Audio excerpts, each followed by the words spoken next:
Good evening and welcome back to Boring History for Sleep. Tonight we're settling into a story almost everyone thinks they already know. Four young men, four mop-top haircuts, a wall of screaming teenagers, and a handful of songs that never seem to leave the radio. But underneath the postcard version of that story is something far stranger and far more human. Four broke, grieving, hungry boys from a battered port city who stumbled into the middle of a cultural explosion they never fully controlled and in some ways, never fully escaped. Before we drift into that story tonight, if you're enjoying these long, slow histories, a quiet like or subscribe helps more than you'd think, though only if it feels right to you. Thank you, as always, to everyone who leaves topic suggestions in the comments. I read all of them, and tonight's journey came from one of you. Let me know in the comments where in the world you're listening from, and what time it is right where you are. It's always strange to think that somewhere. It's always the middle of the night. Now get comfortable. Turn the lights down low. Let the hum of a fan or the quiet of your room settle around you, and let's wonder together for a moment before we begin. What does it actually feel like to be so loved by strangers that you can no longer hear your own voice over the noise of the crowd? What do you eat? Who do you trust? When leaving your hotel room could start a riot?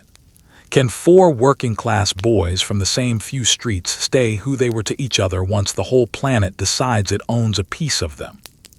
Tonight, we go back to a gray, rain-soaked city recovering from a war, to find out how four ordinary teenagers became the most famous group of musicians the world has ever produced, and what that fame quietly cost them.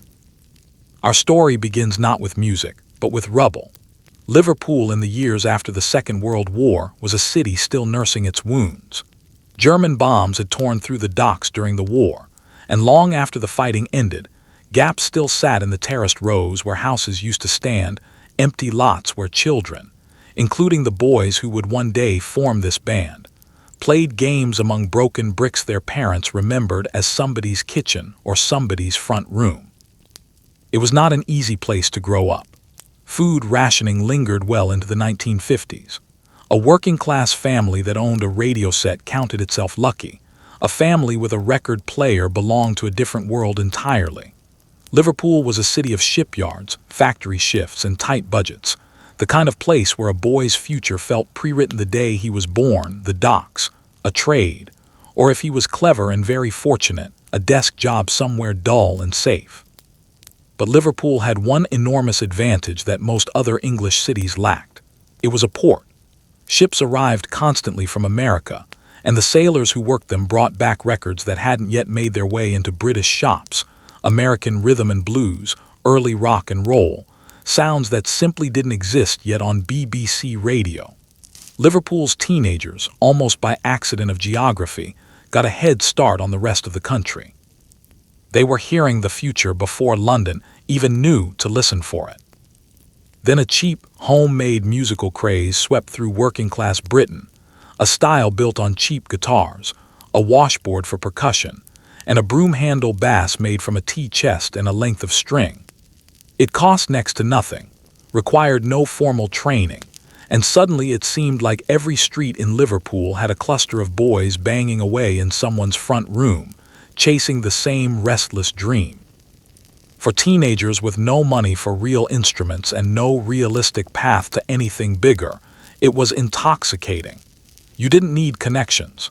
You needed 3 chords and enough nerve to stand in front of people. Scattered across a handful of Liverpool neighborhoods, 4 boys who did not yet know each other were about to be swept into that same current. And it would begin, fittingly, with the loudest and most wounded of the 4. He was born in 1940 in the middle of the war, and his childhood carried the chaos of that beginning. His father, a merchant seaman, disappeared from his life early, off to sea, and then simply not coming back in any meaningful way. His mother, warm-hearted but unsteady, made the wrenching decision to hand her son over to her sister to raise. So it was his aunt, a strict, orderly, no-nonsense woman, who became the fixed point of his childhood, running a tidy household on the edge of the city with firm rules and little patience for foolishness. The boy she raised was, by nearly every account, difficult. He mocked teachers, drew rude cartoons, led other children into mischief, and treated every rule as a personal challenge. But underneath the trouble was a sharp, hungry mind. He read constantly, filled notebooks with strange little stories and drawings, and had a natural gift for wordplay that baffled the teachers trying to control him. He was too clever to fail outright, and too rebellious to ever be called a good student. The kind of boy a school writes off without ever quite understanding what it's writing off. Everything changed when his mother came back into his life properly, as he entered his teenage years. Where his aunt was order and discipline, his mother was warmth and music. It was she who first showed him how to press out chords on a banjo, and for a while it seemed as though the wound of his early childhood might finally begin to close. Mother and son, laughing together over a few borrowed chords. Then in 1958 she was killed, struck by a car near his aunt's home, just as he was beginning to know her properly as an adult rather than as a childhood memory.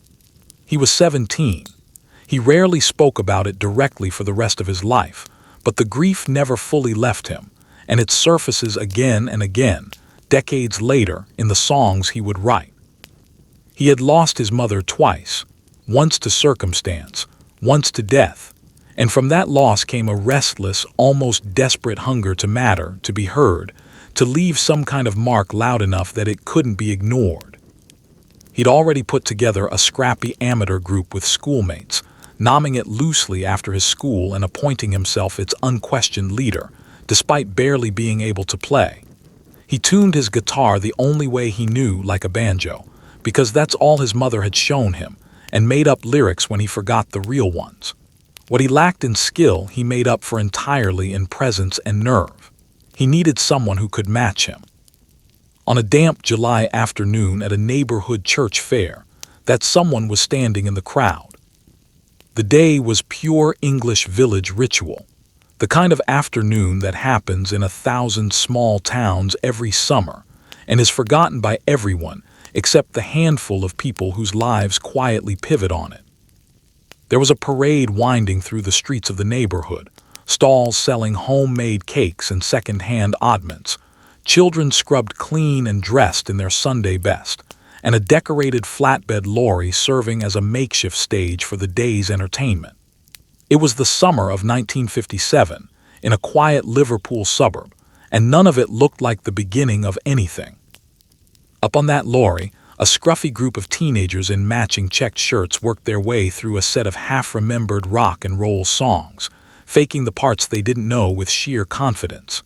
At the front was a lean, sharp-tongued 17-year-old, all swagger and nerve, covering for the gaps in his musical knowledge by simply refusing to let anyone notice them. He didn't know all the right chords.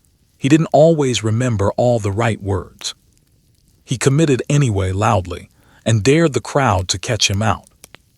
Down in that crowd stood a baby-faced 15-year-old, brought along by a mutual friend who suspected the two boys might get along. He watched the performance with a strange mixture of admiration and quiet, private judgment. Because young as he was, he already understood far more about how music actually worked than anyone on that stage. He taught himself guitar with real discipline, pouring himself into practice in the aftermath of his own mother's recent death, the same way the older boy on stage poured his grief into noise and performance. Neither of them knew it yet, but they shared something rare and terrible in common. Both had lost their mothers far too young. Both had learned in their own ways to hide it. After the set, in a nearby church hall, the mutual friend made the introduction. Wanting to make an impression, the younger boy borrowed a guitar and launched into a rock and roll number, playing it cleanly, remembering every word, and at one point flipping the instrument around to play it left-handed without missing a beat.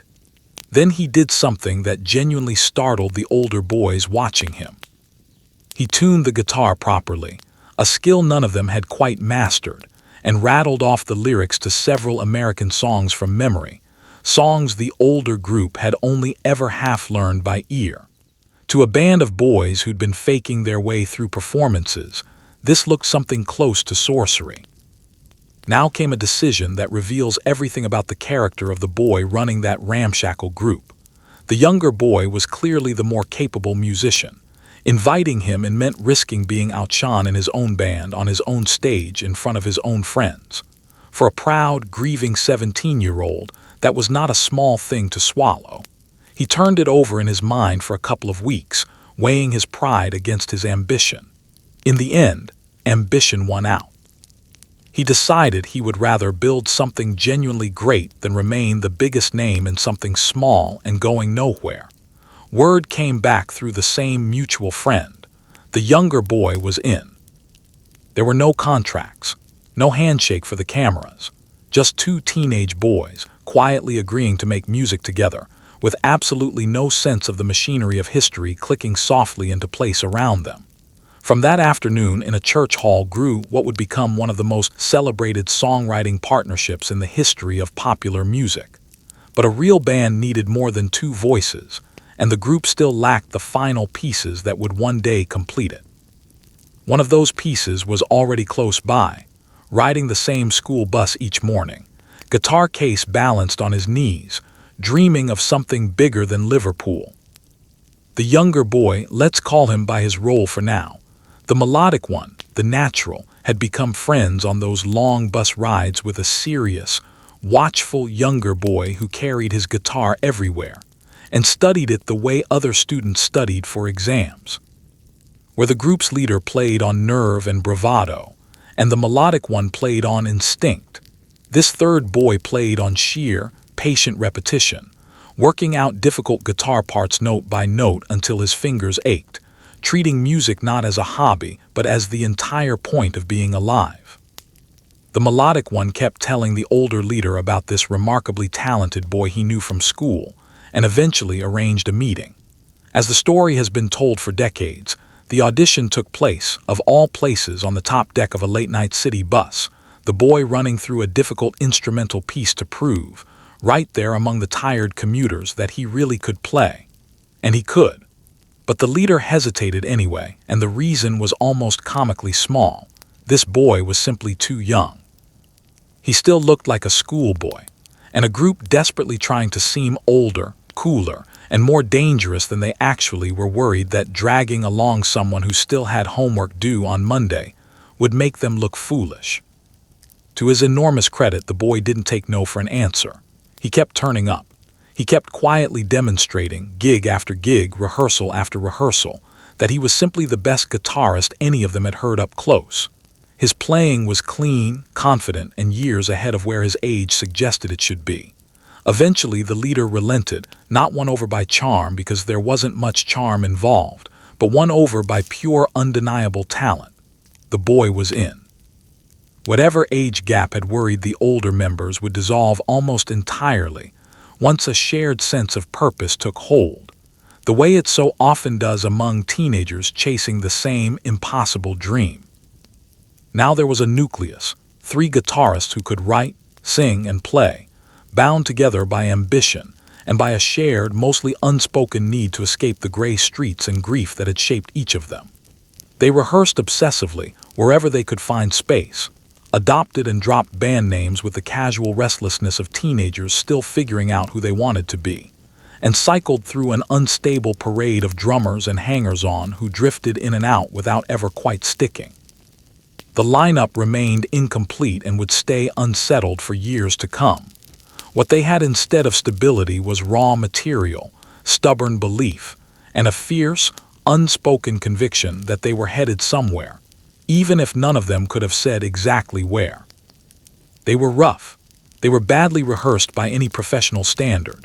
They were dirt poor, scraping together whatever tiny, low-paying gigs they could find in youth clubs and church halls around the city. But underneath all of that, the songwriting partnership at the heart of the group was already quietly humming along, and the careful, obsessive guitarist working on the group's melodic edges was already sharpening the sound into something distinctive.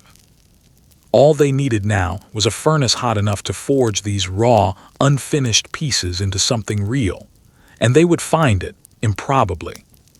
Hundreds of miles from home, in the neon-soaked, sleepless streets of a German port city.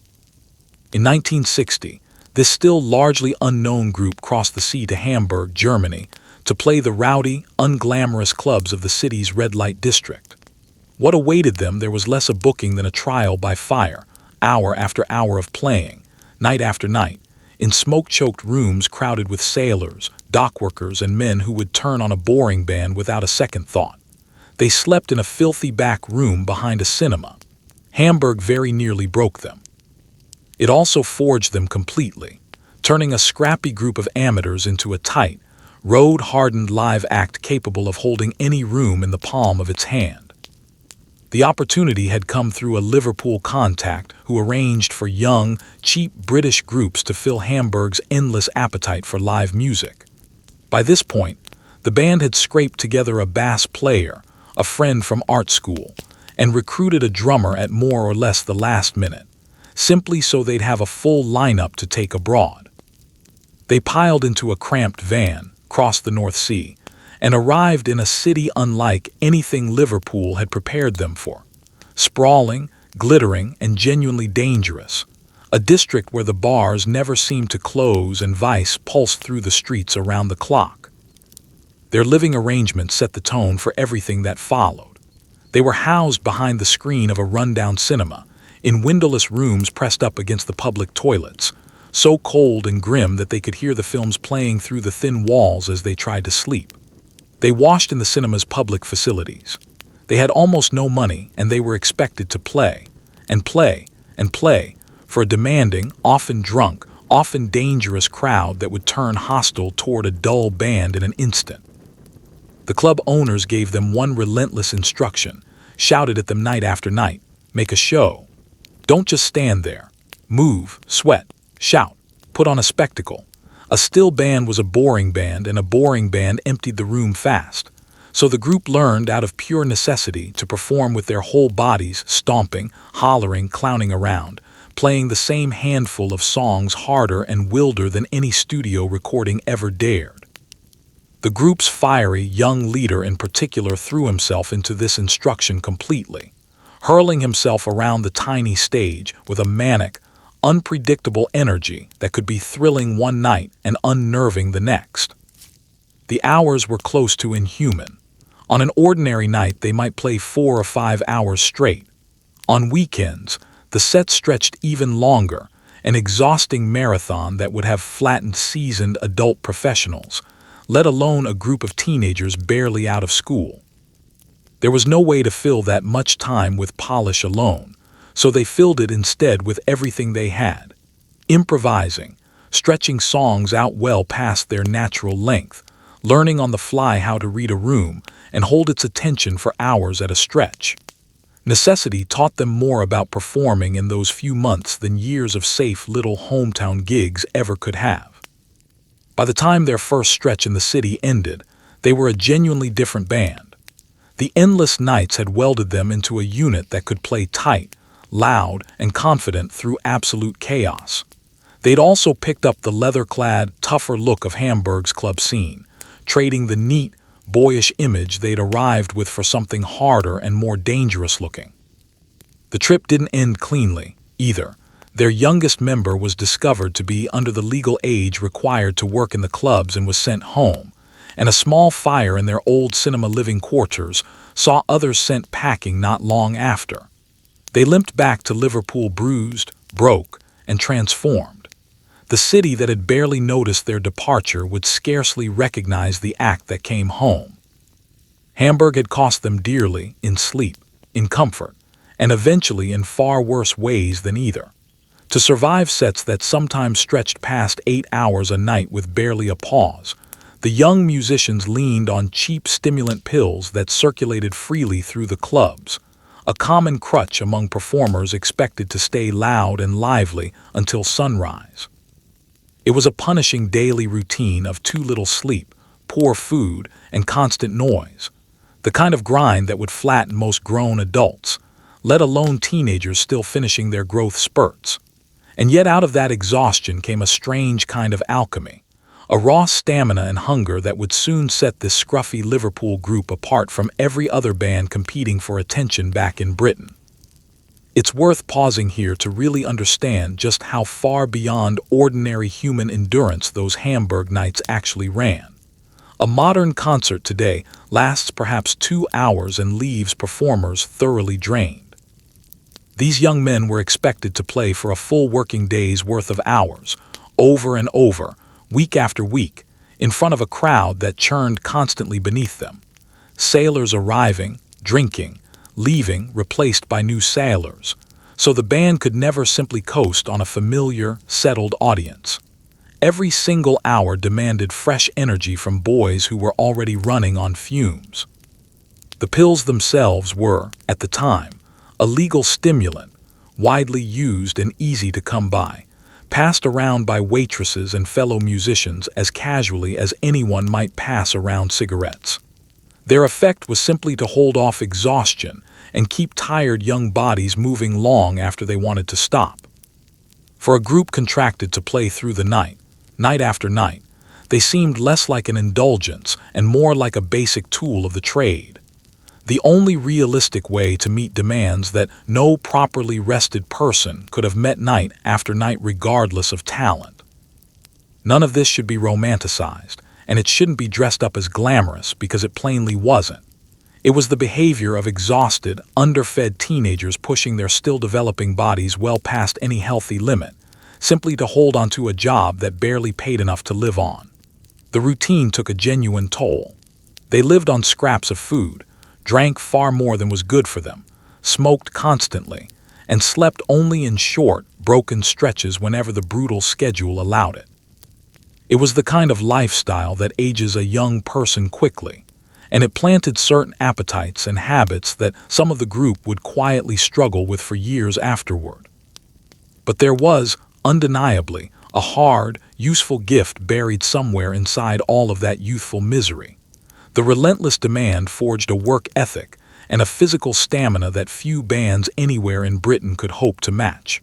Playing for so many hours on so many nights, they came to know their own instruments and each other's musical instincts with a depth that only sheer repetition can ever really produce.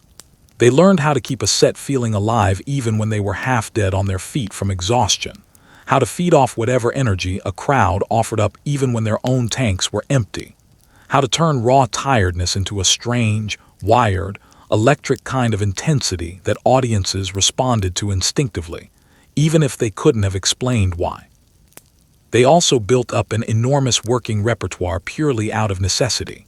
To fill all those endless hours night after night, they had to learn hundreds of songs, borrowing freely from American rock and roll, from rhythm and blues records smuggled in off the docks, from show tunes, from absolutely anything that might hold a room's attention for another few minutes. That vast, hard-won library of material, absorbed under real pressure, gave them a range and a musical confidence that far more comfortable, less battle-tested bands back home simply didn't have. By the end of their Hamburg apprenticeship, they had paid a genuinely steep physical price, but they had also quietly become one of the most battle-hardened live acts in all of Europe, even if hardly anyone back in Britain yet knew it. The lesson of those brutal, sleepless nights was simple and entirely unforgiving. Whatever greatness they were chasing was not going to be handed to them. It would have to be earned in the dark, one exhausting hour at a time. And soon enough, they would carry every bit of that hard-won power back home, to a single sweaty basement club in Liverpool, where their real love affair with their own city was only just about to begin. Back home in Liverpool, the band found their spiritual headquarters in a sweaty, dripping basement club tucked down a narrow side street in the heart of the city, a cellar that had once served as a produce and wine store, reached by a steep, worn flight of stone steps that seemed to descend into another world entirely. It was small. It was airless. It was, by every honest account, unpleasant in the most wonderful possible way.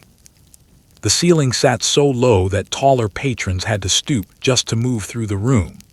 Condensation gathered on the brick walls and dripped steadily from the ceiling above.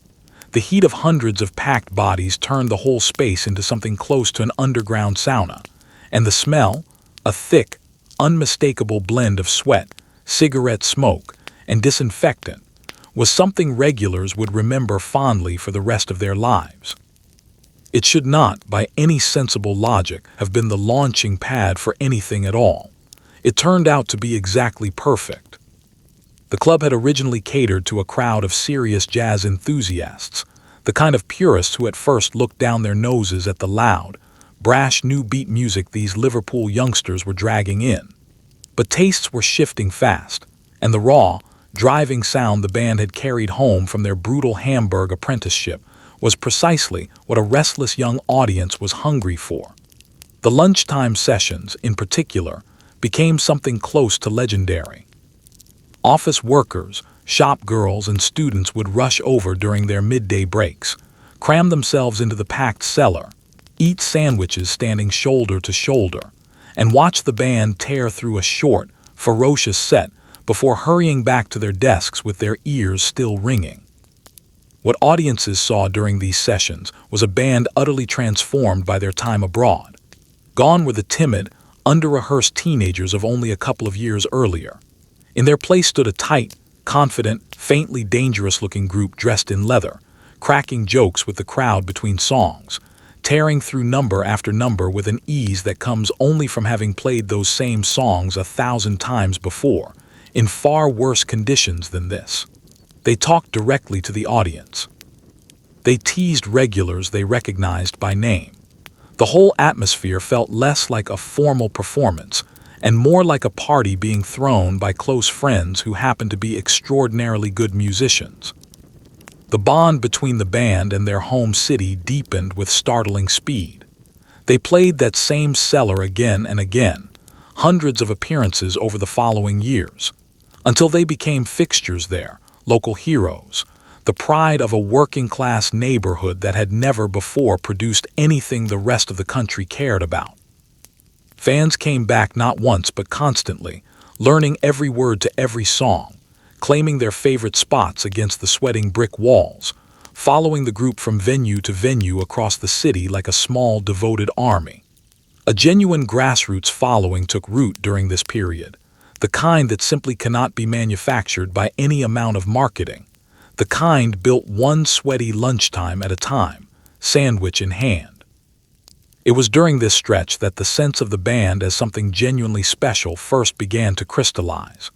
They weren't yet famous beyond their own region of England, but within Liverpool itself, they were rapidly becoming legends, the best of an unusually crowded local scene, teeming with beat groups all chasing the exact same dream up and down the same handful of streets.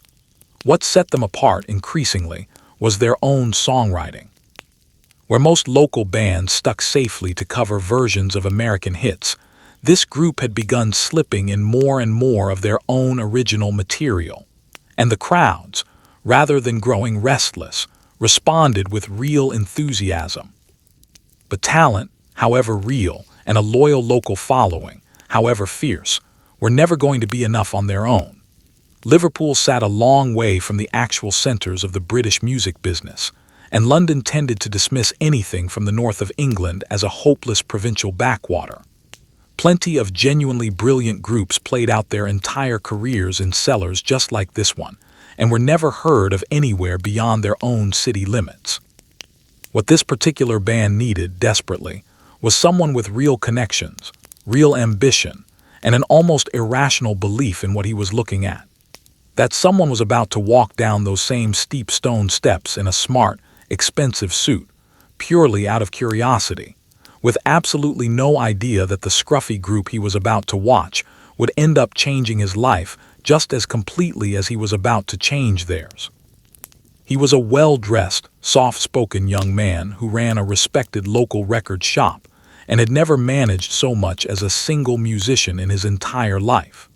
When he wandered into that basement club purely out of professional curiosity and watched the band perform for the first time, something in him simply clicked into place, and he walked out of that cellar utterly convinced that this scruffy, leather-clad group of Liverpool boys could one day become bigger than Elvis Presley himself.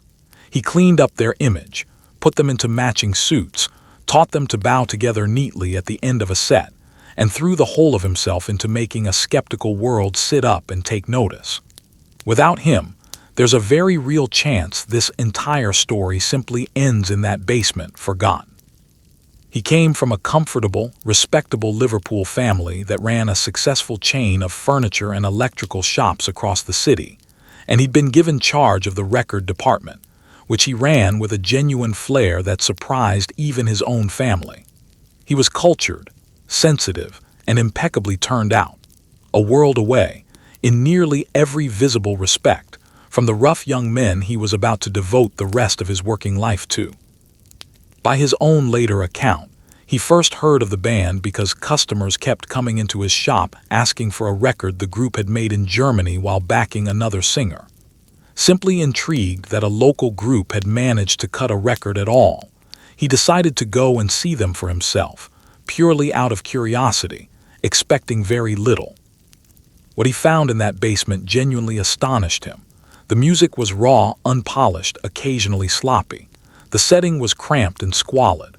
The boys on stage smoked mid-song, ate sandwiches between numbers, swore freely, and wandered on stage late whenever the mood struck them.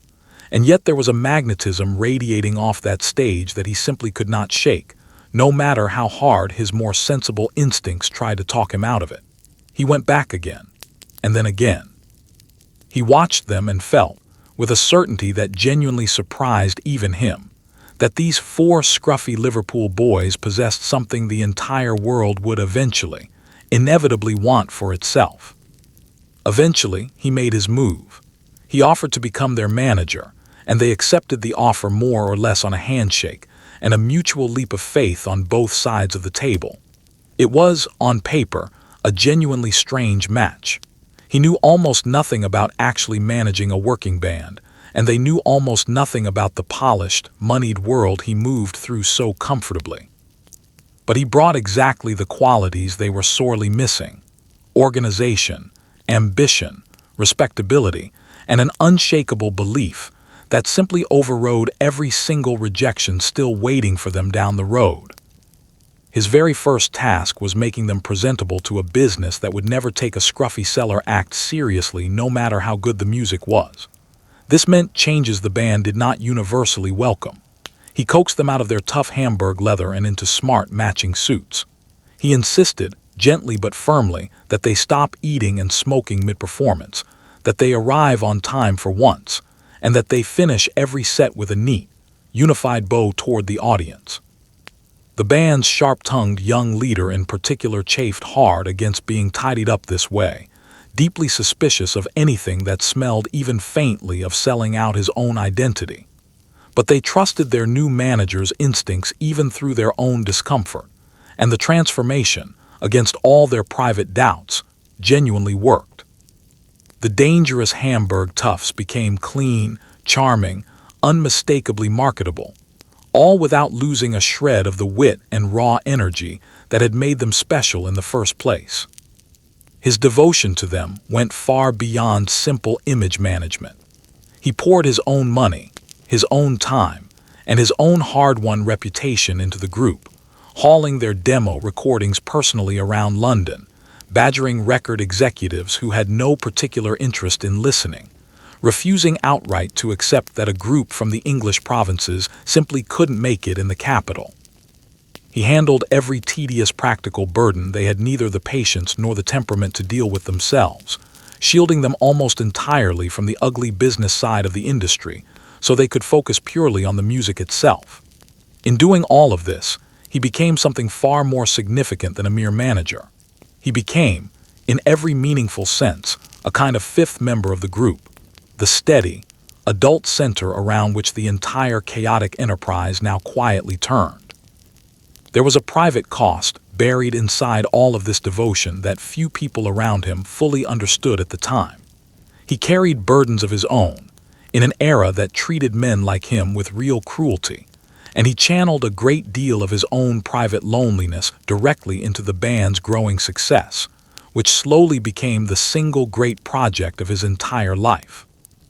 His faith in these four boys was total, almost desperate in its intensity, and it would prove in time to be the single most important belief in their entire early story. For now, though, that eventual success remained only a distant promise, and even a believer as fierce and stubborn as this manager was about to discover just how many doors in London could still be slammed firmly in a man's face. Getting the band an actual record deal proved far harder than their new manager had ever imagined it would be. He hauled their demo tapes from record label to record label across London, and door after door closed quietly in his face. One now infamous audition ended with the group being turned down flat, dismissed outright with the confident pronouncement that guitar groups were already finished, already on their way out of fashion. It was a long, bruising stretch of near misses and polite refusals, precisely the kind of sustained rejection that ends most musical dreams long before they ever properly begin. Their manager, stubborn to his very core, simply refused to accept any of it as final. The problem was partly geography and partly plain old snobbery. London sat at the undisputed center of the British music industry, and the executives who ran that industry tended to regard anything arriving from the north of England as hopelessly unfashionable by default. A well-spoken record man traveling down from Liverpool with tapes of a beat group from some basement club struck many of these executives as faintly absurd on its face. They'd heard pitches exactly like this one 100 times before. Every provincial city had its own local heroes, and almost none of those local heroes ever amounted to anything beyond their own hometown. This manager's obvious certainty struck seasoned industry veterans as little more than the naive enthusiasm of a rank amateur who simply didn't understand the real odds stacked against him. The most painful blow of all came from a major label that actually granted the band a proper studio audition on the very first day of January in 1962. The group drove all the way down from Liverpool through genuinely terrible winter weather, arriving nervous and half frozen, and ran through a set of songs deliberately chosen to show off their range as performers. They were tense throughout. The material they'd chosen was uneven, and by their own later admission the results fell well short of their actual best. Weeks later, the verdict finally came back. The label passed on them entirely. The reason given for that rejection would go on to become one of the most quoted misjudgments in the entire history of popular music. The flat, confident pronouncement that groups playing guitars were already on their way out of style. It stung deeply, on more than one level. The rejection wasn't merely a professional setback. It was a genuine personal humiliation for their manager, who had staked so much of his own credibility and reputation on these four boys. And it was a real discouragement for the band itself, who privately began to wonder whether the entire dream might simply be an elaborate fantasy after all. Other labels followed suit in quick succession. Their manager trudged from office to office across London, playing the same tapes, making the same passionate case, and collecting nothing but polite refusals for his trouble. By the ordinary standards of the industry, the band had now been fairly and thoroughly rejected, and the sensible thing to do at this point would have been to simply accept it and move on. He did not accept it. His belief in these four young men bordered on the genuinely irrational, and it was precisely that irrationality that ultimately saved them. He kept pushing. He kept knocking on doors that had already been closed to him once. He kept refusing to hear any particular no as truly final. He had the group's tapes professionally transferred onto disc. Hopping better technical presentation might finally win over ears that had already dismissed the rougher original recordings. And in the course of this relentless, dogged persistence, through a chain of small chance encounters, he eventually found his way to a producer working at a small, slightly unfashionable division of a much larger record company. A man who ran a label better known at the time for comedy records and novelty songs than for anything resembling rock and roll. That producer agreed, almost as an afterthought, to give the tapes a listen. It was not, at the time, treated by anyone as any kind of triumphant breakthrough. It was simply one more meeting in a very long string of them, arranged almost as a last resort after so many other doors had already closed. Nobody involved treated the appointment as any kind of landmark moment. The band was simply another hopeful act being given one more chance to audition, and given everything that had come before, the odds did not look particularly good. They had been turned away so many times by this point that another polite rejection would have surprised absolutely no one involved. But this particular meeting would turn out differently, though none of them could possibly have known it walking in. The man waiting on the other side of the studio glass had a curious, genuinely open mind, a real appetite for the unconventional, and a willingness to take a gamble that his more cautious industry rivals had already refused to take. The band's long, exhausting run of closed doors was finally, quietly about to end, and it would end in the hands of a calm, classically trained producer whose studio instincts would go on to shape their sound for the rest of their working lives together. Salvation, when it finally arrived, came in the form of a classically trained producer working at that modest division of a much larger company, a man who agreed, almost casually, to take a genuine chance on them. Calm, cultured, and endlessly patient, he became something close to a musical father figure for the group, the one adult in the room capable of translating their wildest, half-formed ideas into properly finished records. He heard something in these four rough young men that every other executive in London had somehow completely missed. In the years to come, his particular brand of studio genius would help transform their raw natural talent into some of the most inventive popular music ever committed to tape. He was, on the surface, an unlikely partner for a scruffy rock and roll band from the provinces.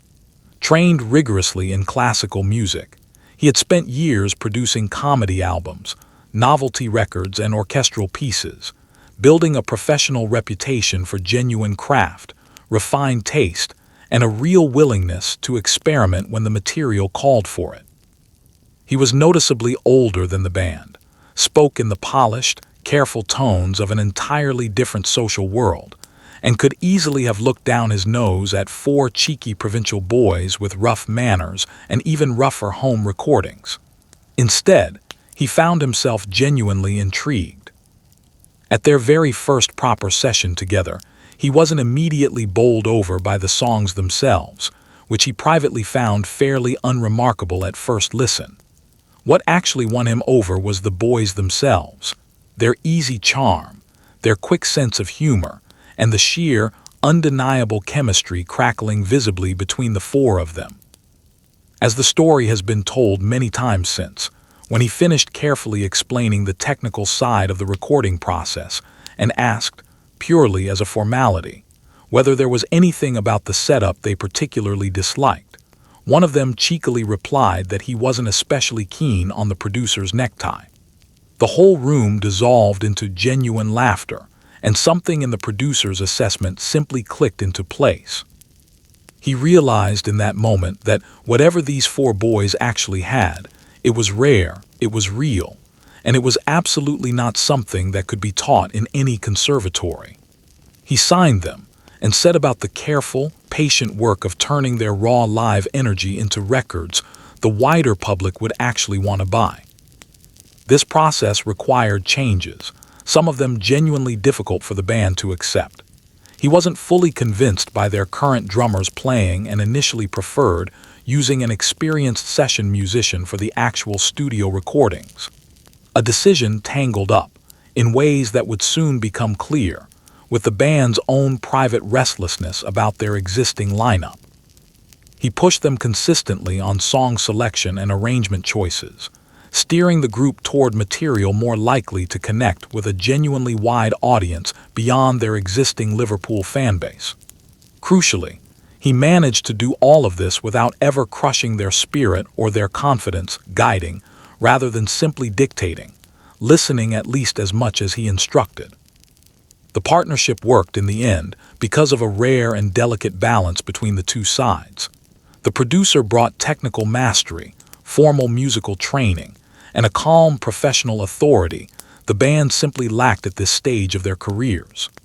They, in turn, brought raw creative ideas, boundless energy, and a fearless imagination that he personally found genuinely exhilarating to work with. He could take the roughest sketch of a song and immediately hear exactly how to properly dress it, where a piano line might lift a verse, how to shape an introduction, when to simply let a quiet moment breathe on its own. As the years passed and the band's own ambitions grew increasingly bold, it would be this same producer who figured out how to realize the seemingly impossible things they dreamed up together, scoring string arrangements, splicing recording tape, bending the entire recording studio to their collective will. For now, though, the immediate task in front of them was simpler and considerably more urgent. They needed an actual hit record.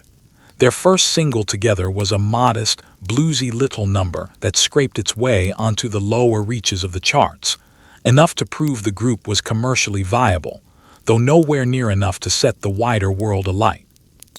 Their producer sensed correctly that they had considerably more in them, and pushed the band hard toward a follow-up single with more genuine spark and drive behind it.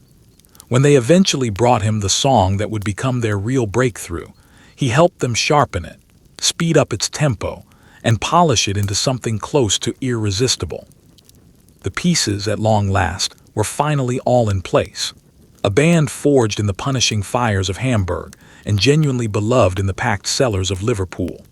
A manager who believed in them far beyond all reasonable sense. A producer with both the technical skill and the creative imagination needed to properly capture their particular magic on record.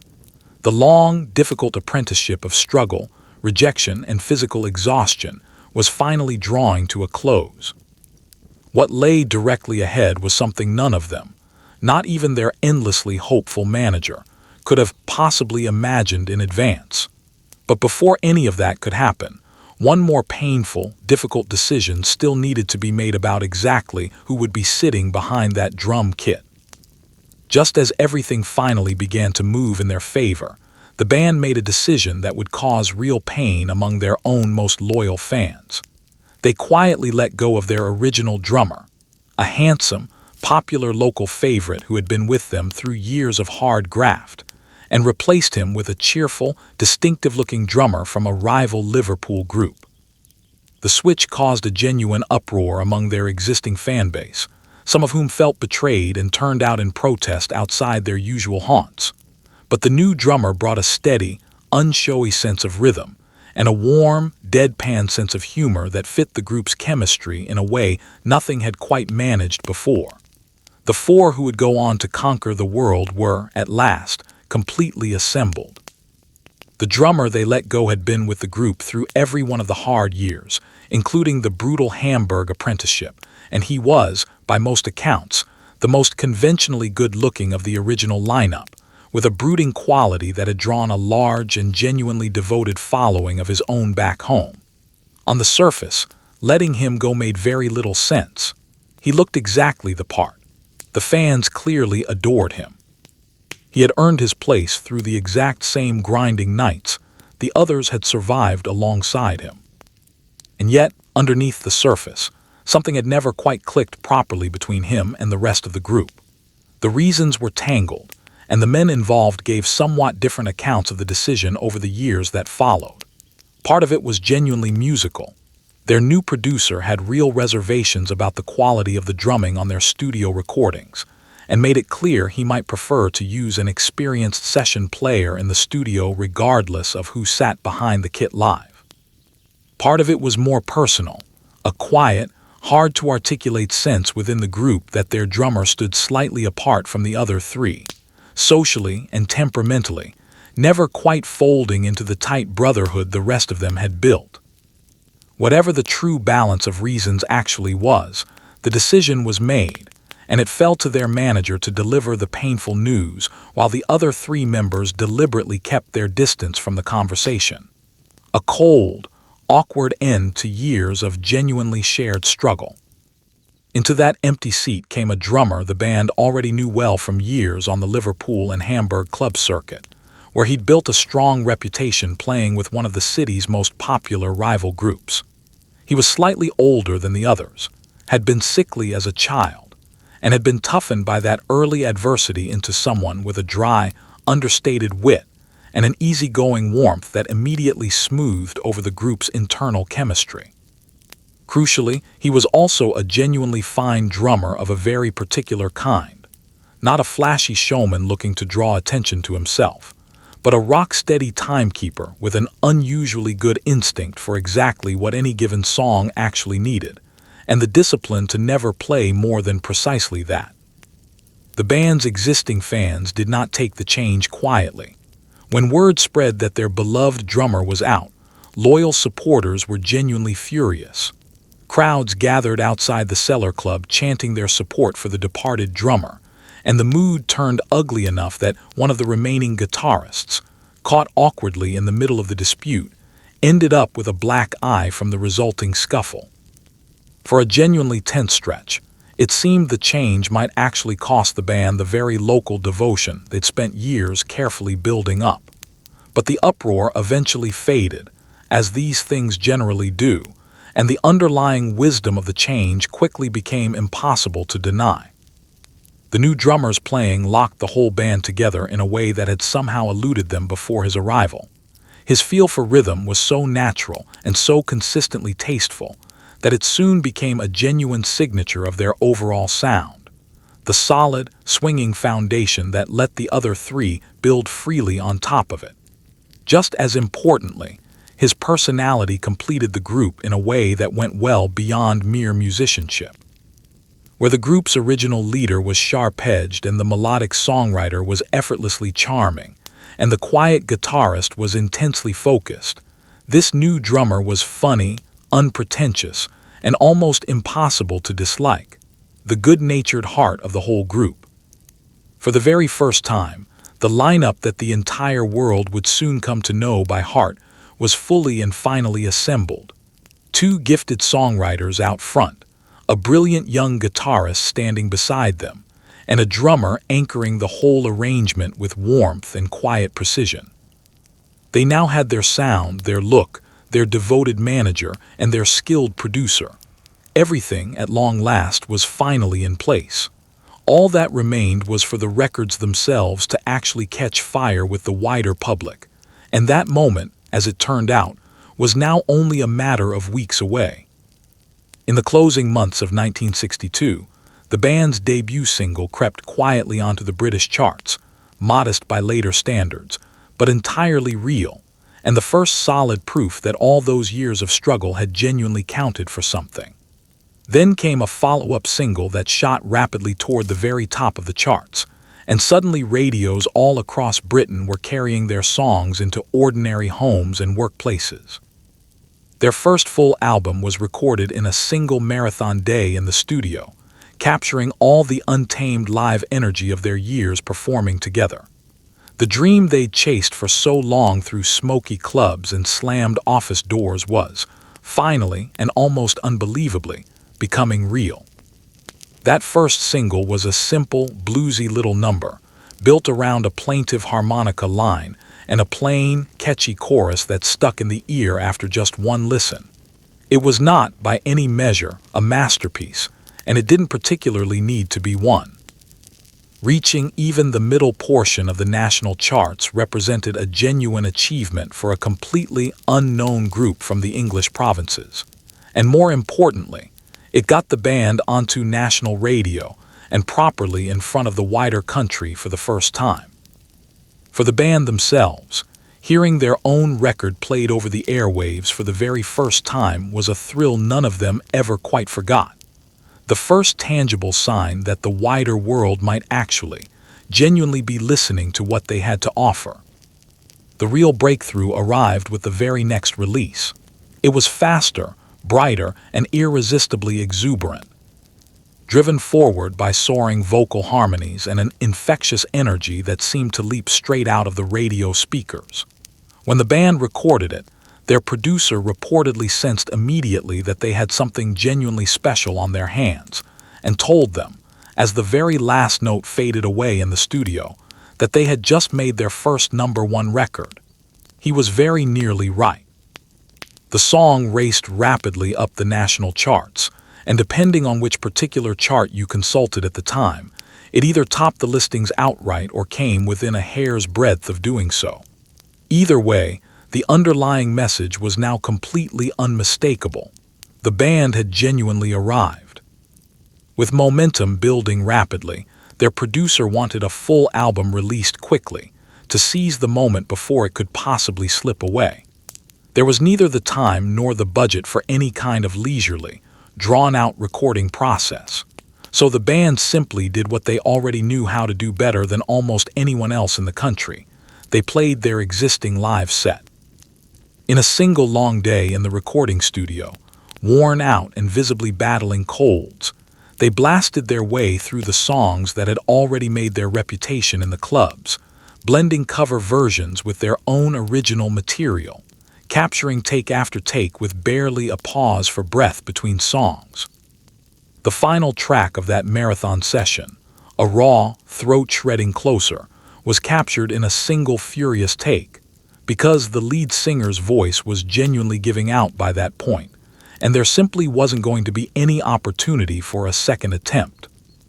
The resulting album crackled with all the live energy of their old cellar performances, unpolished and genuinely alive in a way that carefully layered studio recordings rarely managed to achieve. It sounded, quite simply, like a band that had played these particular songs 1,000 times before, because they genuinely had. Listeners responded enthusiastically, and the album climbed all the way to the top of the national charts, where it settled in for a remarkably long run, refusing to budge for month after month afterward. Almost overnight, the entire shape of their daily lives changed completely. The tiny fees of the old club circuit gave way to real professional bookings, real money, and real, sustained public demand. Newspapers began taking serious notice of them for the first time. The same provincial group that London had once sneered at was now suddenly a genuine national success story.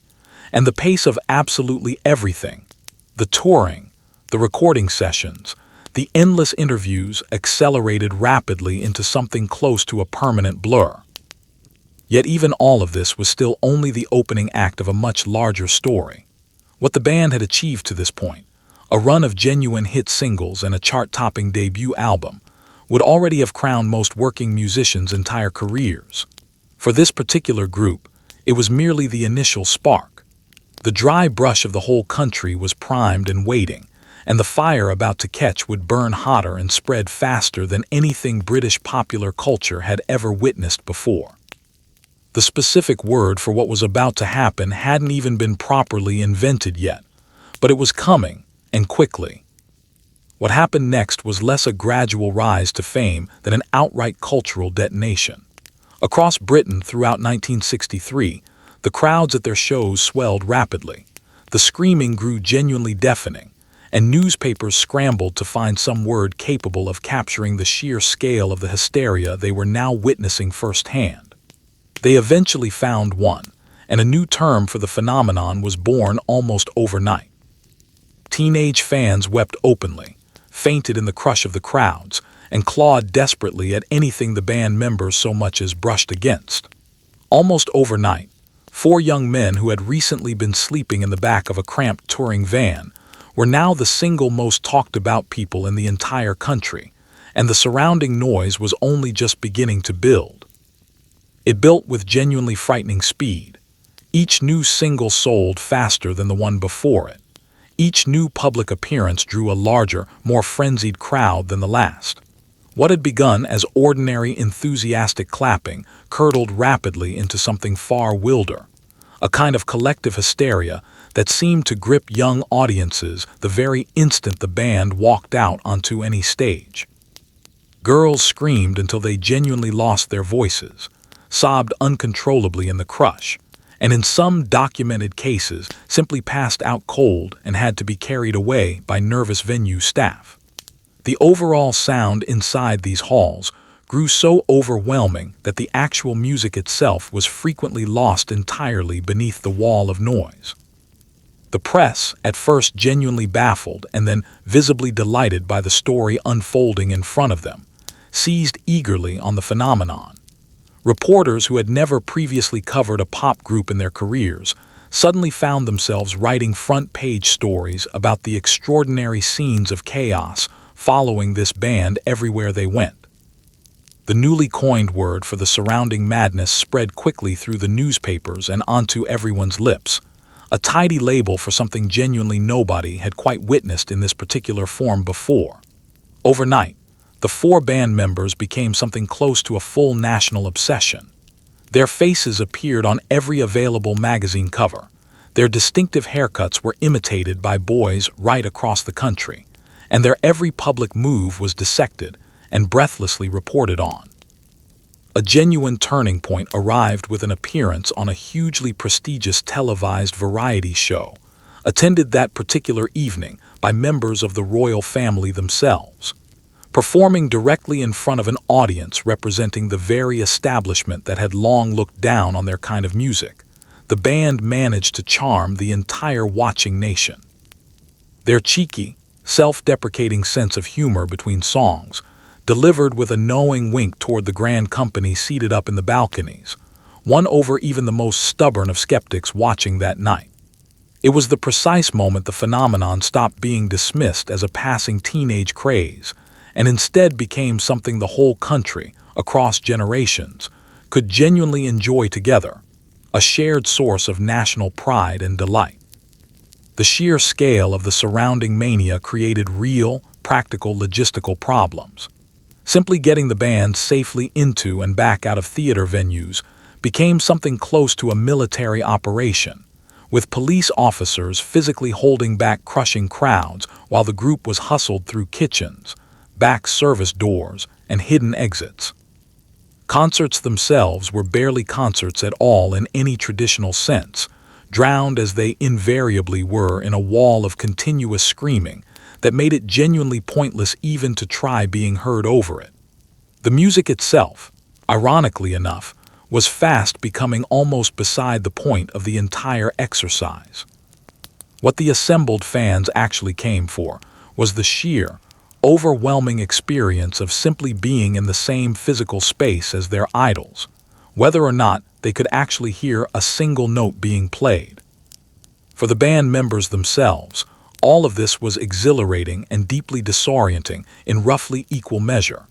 They had genuinely dreamed of achieving success for years, but nothing could possibly have prepared any of them for adulation on this particular scale. They were still, after all, very young men who had only recently been scraping by on almost nothing, and now they could not walk casually down an ordinary street without triggering complete pandemonium. The affection surrounding them was genuine and enormous, but it also carried an unnerving edge to it, a raw hunger in these crowds that could tip from adoring love into something considerably more dangerous in a matter of seconds. Britain, in every meaningful sense, had fully surrendered to them, but an island nation, however completely devoted, remained a fairly small stage for a phenomenon of this genuine size. And the great remaining prize, the one market that no previous British act had ever truly managed to crack, still lay directly across the Atlantic Ocean. America had ignored, or flatly rejected, every single British pop star who had come before this particular group. The band and their manager set their sights on it anyway, with characteristic stubbornness. And what happened when they finally arrived there would dwarf even the considerable madness they'd already witnessed back home. In February of 1964, the band flew across the Atlantic to the United States, a country that had never previously quite embraced any British musical act.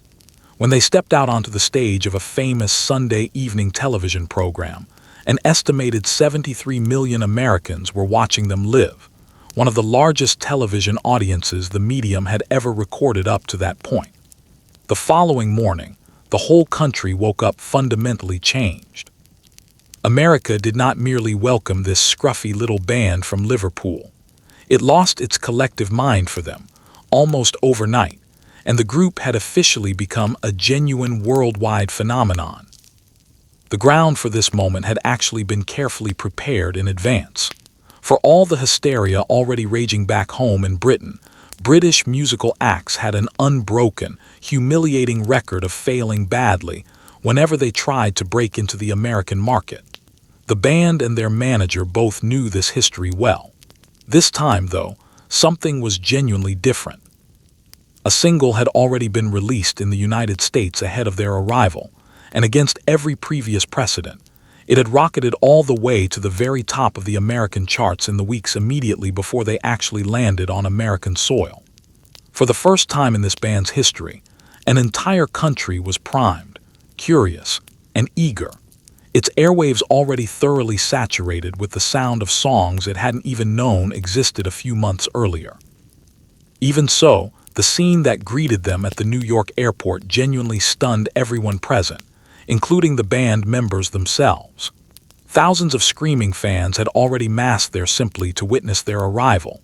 A roaring, waving sea of young Americans who had come purely to catch a glimpse of four men they had genuinely never once seen in the flesh before that moment.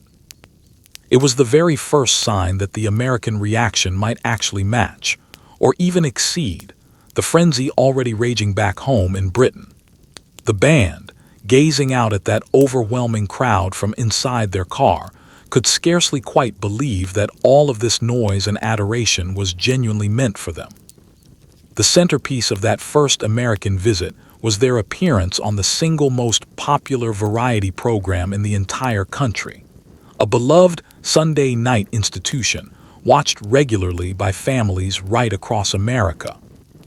When the band finally took that stage and launched into their opening song, a television audience estimated at well over 70 million people was tuned in simultaneously, an absolutely staggering share of the entire national population gathered around their television sets at precisely the same moment. Teenagers shrieked with excitement, bewildered parents watched on in a kind of stunned confusion, and an entire generation of future professional musicians sat transfixed in front of their family televisions, many of them later saying that this was the exact night they personally decided to pick up a guitar for the first time. The effect of that single broadcast was nothing short of seismic. In the space of one evening's television appearance, the band went from being a promising musical import to a full-blown American national obsession.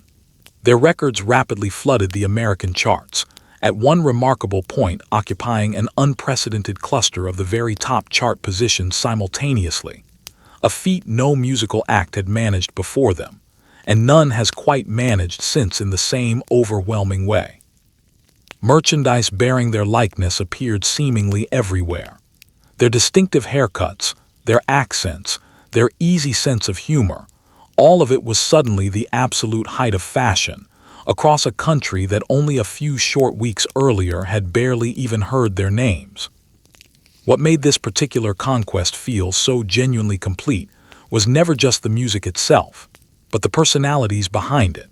At their press conferences, the band disarmed the American media exactly as thoroughly as they'd already charmed the British public back home, firing off quick, funny, cheerfully irreverent answers that made even hardened, cynical reporters laugh out loud in spite of themselves.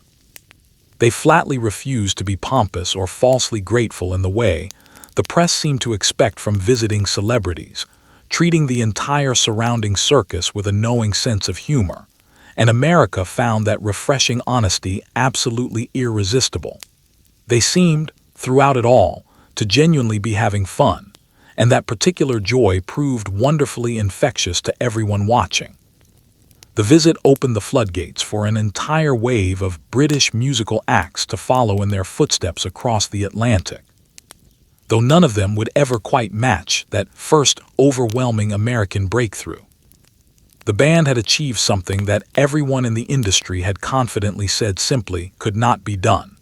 They had conquered America completely, and in doing so, they had become something genuinely new under the sun, a true global cultural force, unlike anything that had come before them.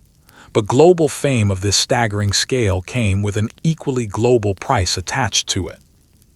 And the grueling touring life that now stretched out ahead of them would soon reveal just how heavy that particular price could actually become. Touring at the very height of their fame turned into a strange and deeply disorienting ordeal for all four of them. The screaming inside these stadiums grew so relentless, and so total that the band could no longer hear themselves play their own instruments.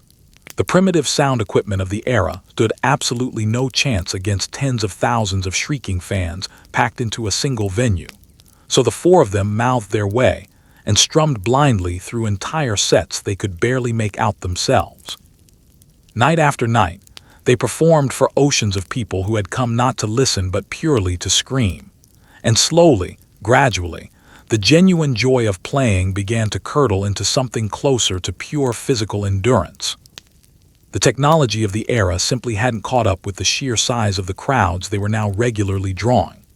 Bands at this point still played through small amplifiers originally designed for club and theater shows, equipment that was utterly inadequate for a stadium packed with tens of thousands of screaming fans. There were no towering banks of modern speakers, no sophisticated stage monitoring systems, no real way to project sound over a roaring multitude of that size.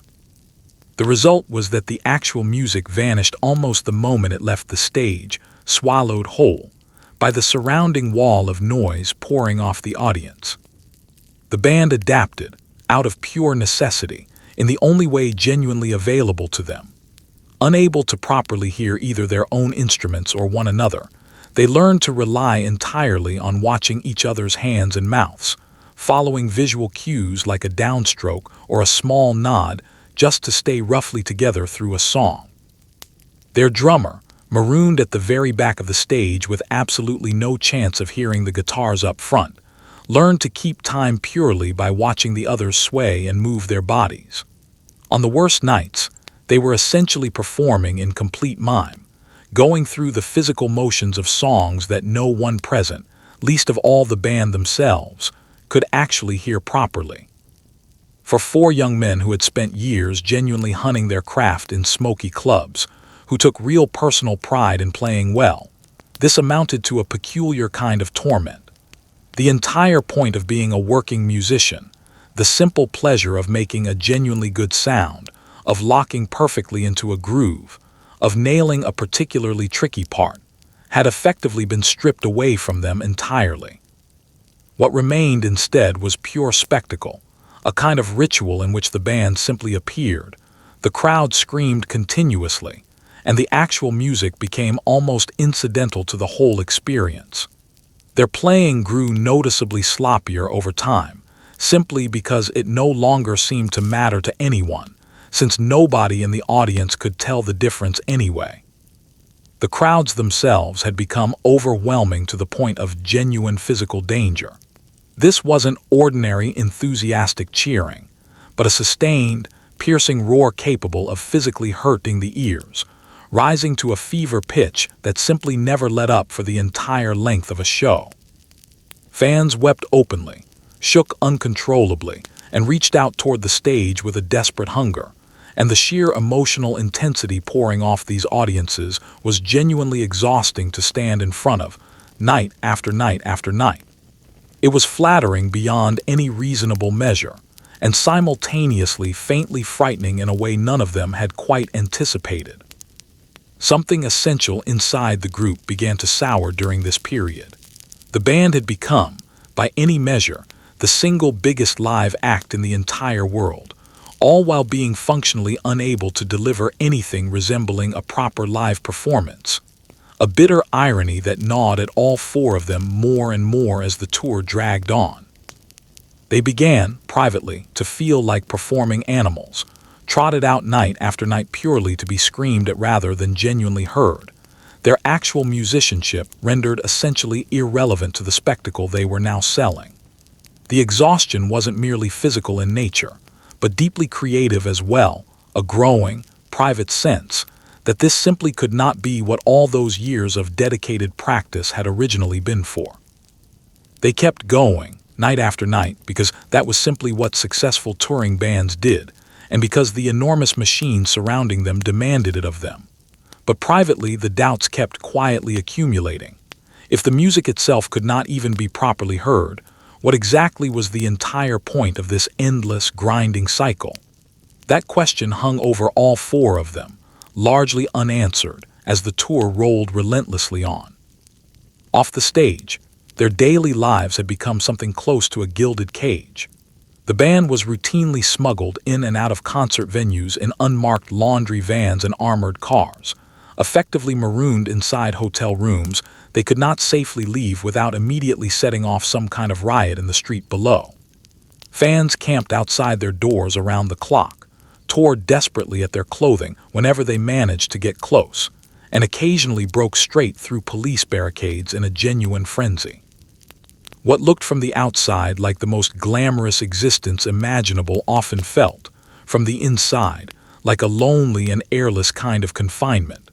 They had, quite literally, everything money could buy and almost no personal freedom left at all. The sheer logistics involved in moving four of the most famous human beings alive through any crowded city had become genuinely staggering.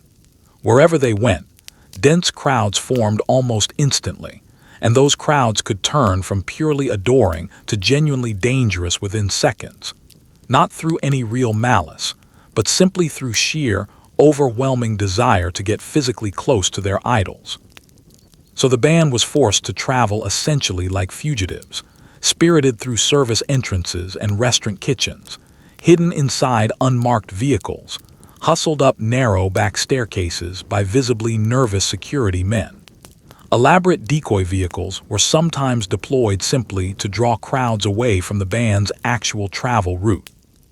The entire sprawling apparatus existed purely to keep these four young men safe from the very same people who claimed to love them most in the world. Once safely inside a hotel, they were effectively imprisoned there for the duration of their stay. Simply stepping outside for an ordinary walk, a quiet meal, or even a breath of fresh air had become genuinely impossible, because the moment any of them appeared in public, pandemonium erupted instantly around them. Fans laid siege to their hotels around the clock, filling the streets below, chanting through the night, jamming hotel switchboards with calls, and occasionally scaling exterior walls or bribing hotel staff in hopes of getting onto the band's floor. The four men spent their off hours cooped up together in hotel rooms, ordering room service, playing cards to pass the time, giving endless rounds of interviews, and staring out through windows at crowds they could never actually join. The intrusions into their private space could be genuinely alarming at times. Fans hid inside laundry carts and hotel closets, impersonated hotel staff members, and turned up in the most unlikely and unexpected places imaginable, all driven by a longing so intense it seemed to override every ordinary sense of boundary or restraint. Basic personal privacy, the simple, ordinary ability to be an anonymous person doing anonymous, unremarkable things, had evaporated for them almost completely. They could no longer shop casually, wander aimlessly, or sit quietly in an ordinary cafe. They could not do any of the small, unremarkable things that make up an ordinary human life. Everything now had to be brought directly to them, or arranged in careful secrecy, or simply given up entirely as no longer possible. There was a strange, quiet loneliness sitting at the very center of all this frantic adulation. Surrounded constantly by handlers, reporters, and screaming strangers, the four of them increasingly had only one another left for genuine, honest company. The only people on the entire earth who truly understood what this particular life actually felt like from the inside. That shared, unique experience bound them tightly together for a time, creating a kind of private world built on in-jokes and mutual understanding that no outsider could ever really enter. But it was also, in its own way, deeply isolating, a sealed bubble that cut them off almost entirely from everyone and everything they had known before achieving fame. The relentless pace of their schedule only made all of this considerably worse. It was a genuine blur of flights, hotels, press conferences, and concerts, city after city, country after country, with barely enough time to properly register where they even were on any given day. Days ran together into an indistinguishable blur. Exhaustion became something close to a permanent condition. The novelty of sudden luxury wore off remarkably quickly once that luxury came wrapped so tightly in genuine confinement, and there was never really a moment available to simply stop and quietly breathe. They were young, extraordinarily rich, and beloved by millions beyond anything they could have previously imagined, and many of them were also, privately, drained, restless, and quietly miserable underneath the surface. Slowly, gradually, a difficult realization began to settle in among all four of them. Fame at this particular scale was not, in fact, the pure, uncomplicated triumph they had once naively imagined it would be. It was instead a bargain that came with real hidden costs, and those costs were steadily mounting with each passing tour. Somewhere in the endless procession of anonymous hotel rooms, a quiet longing began to take shape among them, a wish for a genuinely different kind of life, and a different kind of creative work, one in which they might actually be properly heard again, and might actually feel free once more. That particular longing would, in time, end up changing absolutely everything about how they worked together.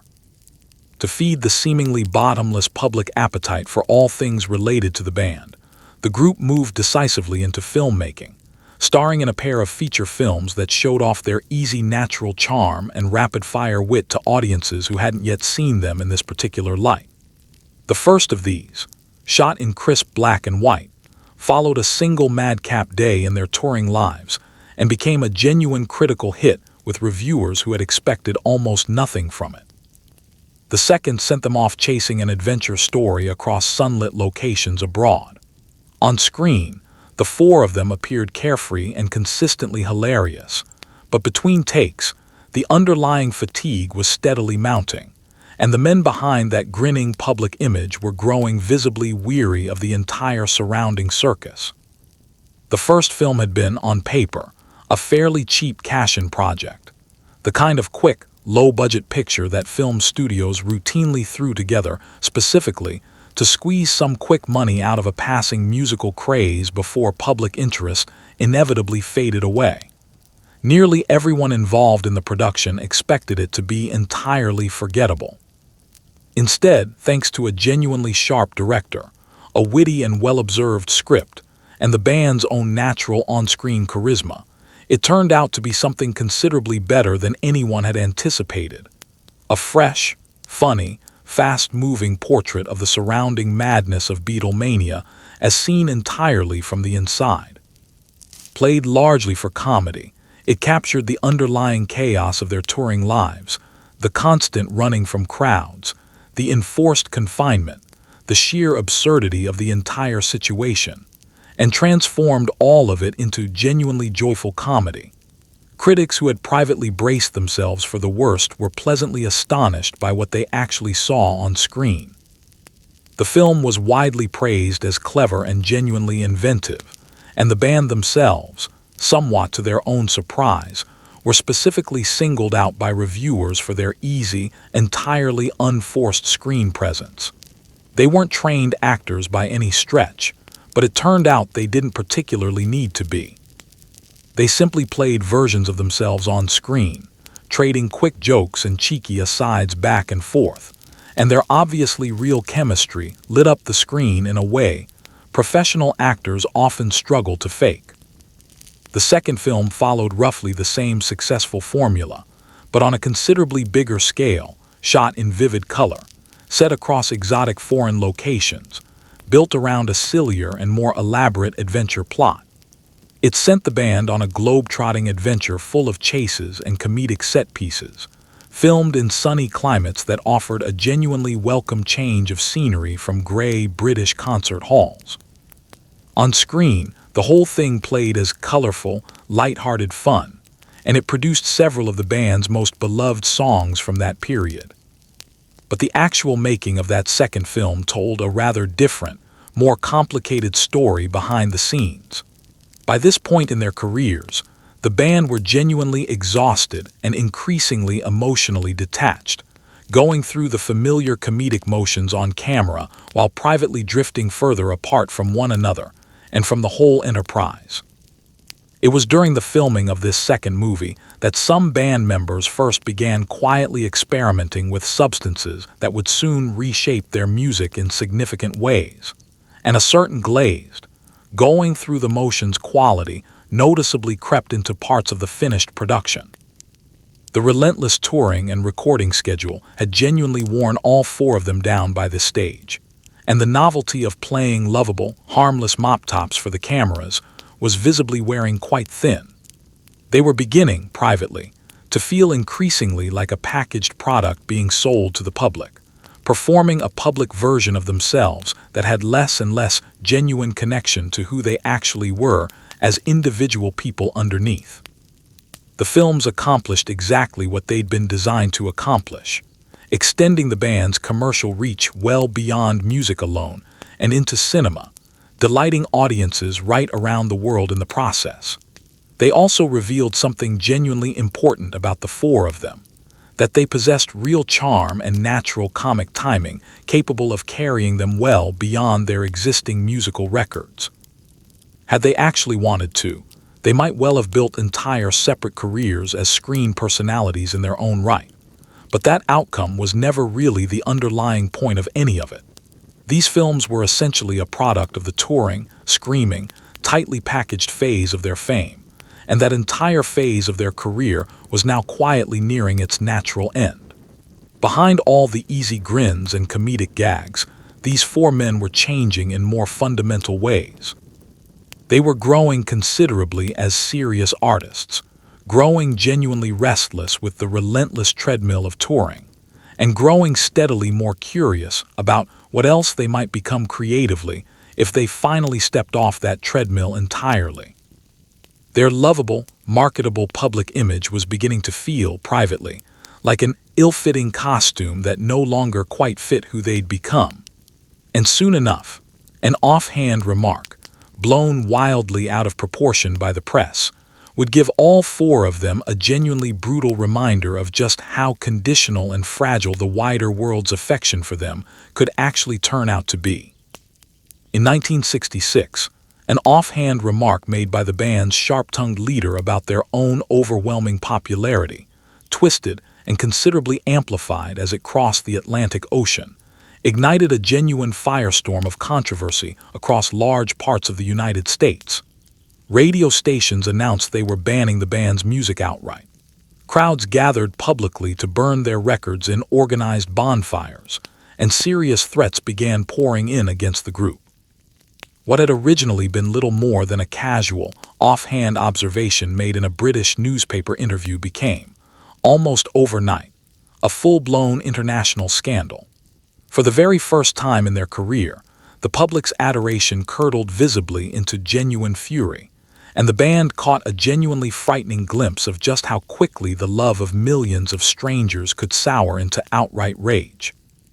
The original remark had first appeared inside a fairly thoughtful newspaper interview conducted back in Britain, part of a much wider, reflective conversation about religion and the general state of modern life. Never one to particularly guard his own tongue, the band's leader mused aloud that the group had, in some genuine sense, become more popular among young people than organized religion itself, and offered a fairly gloomy, deliberately provocative observation about the overall state of organized faith in modern society. Inside the context of a serious British newspaper feature, read primarily by a fairly unbothered domestic audience, the comment passed almost entirely without notice or controversy. It was, after all, simply the kind of provocative thing this particular band member said fairly regularly in interviews. Several months later, however, that same interview was reprinted inside an American teen magazine, and there, stripped entirely of its original thoughtful context and reduced down to a single shocking headline, the remark landed very differently indeed. To a great many devout Americans reading that headline in isolation, it sounded uncomfortably like sheer, unforgivable arrogance, a mere pop star casually claiming to outrank the sacred itself. Public outrage spread with startling speed across the country. Radio stations across large swathes of America announced formal boycotts, publicly vowing never to play the band's music again under any circumstances. Public bonfires were organized in several communities, where fans and now former fans alike hurled the band's records and merchandise directly into the flames in front of local news cameras. The backlash turned genuinely menacing in places. Serious threats were made against the band ahead of an already scheduled upcoming American tour, and some of these threats were frightening enough that the group genuinely feared for their physical safety while performing. What had been, only 2 years earlier, a triumphant American conquest now looked, in parts of the country at least, disturbingly like a hostile, organized campaign against them. Under enormous mounting pressure, with a major American tour now hanging precariously in the balance, the band's leader was eventually pushed into addressing the entire controversy directly at a tense, widely covered press conference. Visibly uncomfortable and clearly rattled by the scale of the backlash, he attempted to carefully explain what he had actually originally meant by the remark, insisting he had never intended it as any kind of boast, but rather as a simple observation about modern society, and expressing genuine regret for whatever offense his words had caused. It was a painful, visibly awkward moment for a man who genuinely prized his own honesty and hated, on principle, ever being seen to publicly back down from a position. The apology was accepted by some portions of the public and flatly rejected by others, but it ultimately took enough heat out of the overall situation that the scheduled tour was able to proceed as planned. The episode nonetheless left a genuinely deep mark on all four of them. It was the very first time the band had experienced the darker underside of their own fame on this particular scale. The sudden, unwelcome realization that the exact same public passion capable of lifting them up so high could just as easily be turned violently against them, and that a single careless sentence, uttered almost in passing, could genuinely put their lives in real danger. The screaming crowds, they now understood on a deeper level, were fundamentally fickle, and that adoring love could curdle into something else entirely in a single instant. It was a sobering, even genuinely chilling lesson about the fundamental nature of mass public adoration. Coming directly on top of the accumulated exhaustion, the physical confinement, and the growing sense of pointlessness in playing to crowds who couldn't actually hear a note of the music, this particular controversy helped push the band decisively toward a decision that had already been quietly forming among them for some time. The touring life, they had all privately concluded, had become genuinely dangerous as well as simply unbearable to continue. Whatever joy had once existed in it had drained away almost entirely by this point. And so, as that troubled, tension-filled American tour finally wound its way toward its scheduled close, the four of them quietly resolved among themselves that it would, in fact, be their very last tour together. The end of the road, as it turned out, was now just one final concert away from arriving. By the summer of 1966, touring had become genuinely unbearable, unsafe, and creatively pointless in the eyes of all four band members. So, on a cold, windswept evening in San Francisco, the band walked out onto a stadium stage, played a fairly short set to a noticeably half-empty ballpark, and simply walked off again, having quietly agreed among themselves beforehand that they would never tour publicly again. There was no grand farewell announcement made to the press, no formal goodbye offered to the assembled fans. The most famous live band on the entire planet simply stopped touring altogether, quietly closing one chapter of their remarkable story while unknowingly preparing to begin what would become their greatest creative chapter yet. The decision itself had been building steadily for months beforehand. Nearly everything about touring had turned sour by this point.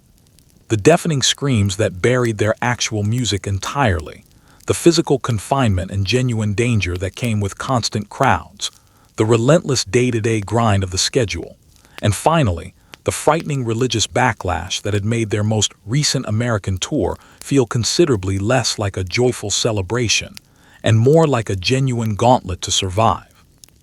The band no longer took any real enjoyment from a single part of the touring experience anymore. They played noticeably worse each night, unable to properly hear themselves, and took no particular pride anymore in performances that had essentially become empty spectacles rather than genuine musical performances. Privately, all four of them had independently arrived at more or less the same conclusion. They simply could not continue living like this any longer.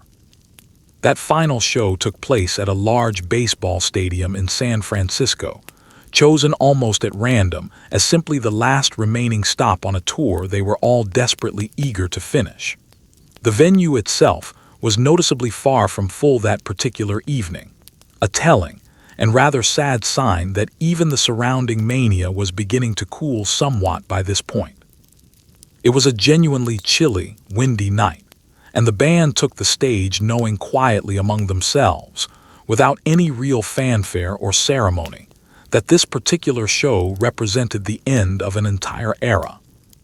One band member reportedly brought along a personal camera and snapped a handful of photographs directly from the stage that night, wanting to privately mark the moment for himself, aware on some level that something significant was closing, even though the wider world had no idea yet what was actually happening. They played through a fairly brief set of already familiar songs, essentially the same kind of show they had already given hundreds of times before, met with the usual overwhelming wall of screaming that rendered the actual music nearly inaudible from the stage. There was no special announcement made, no emotional goodbye offered to the crowd below, absolutely nothing to signal to anyone present that a genuine piece of music history was quietly being made that night. The fans who happened to attend that particular show had absolutely no idea they were witnessing the very last time this band would ever perform a proper full concert together. The four of them simply finished their set, walked off the stage together, and that, quite simply, was that. The exhausting touring life was finally, completely over.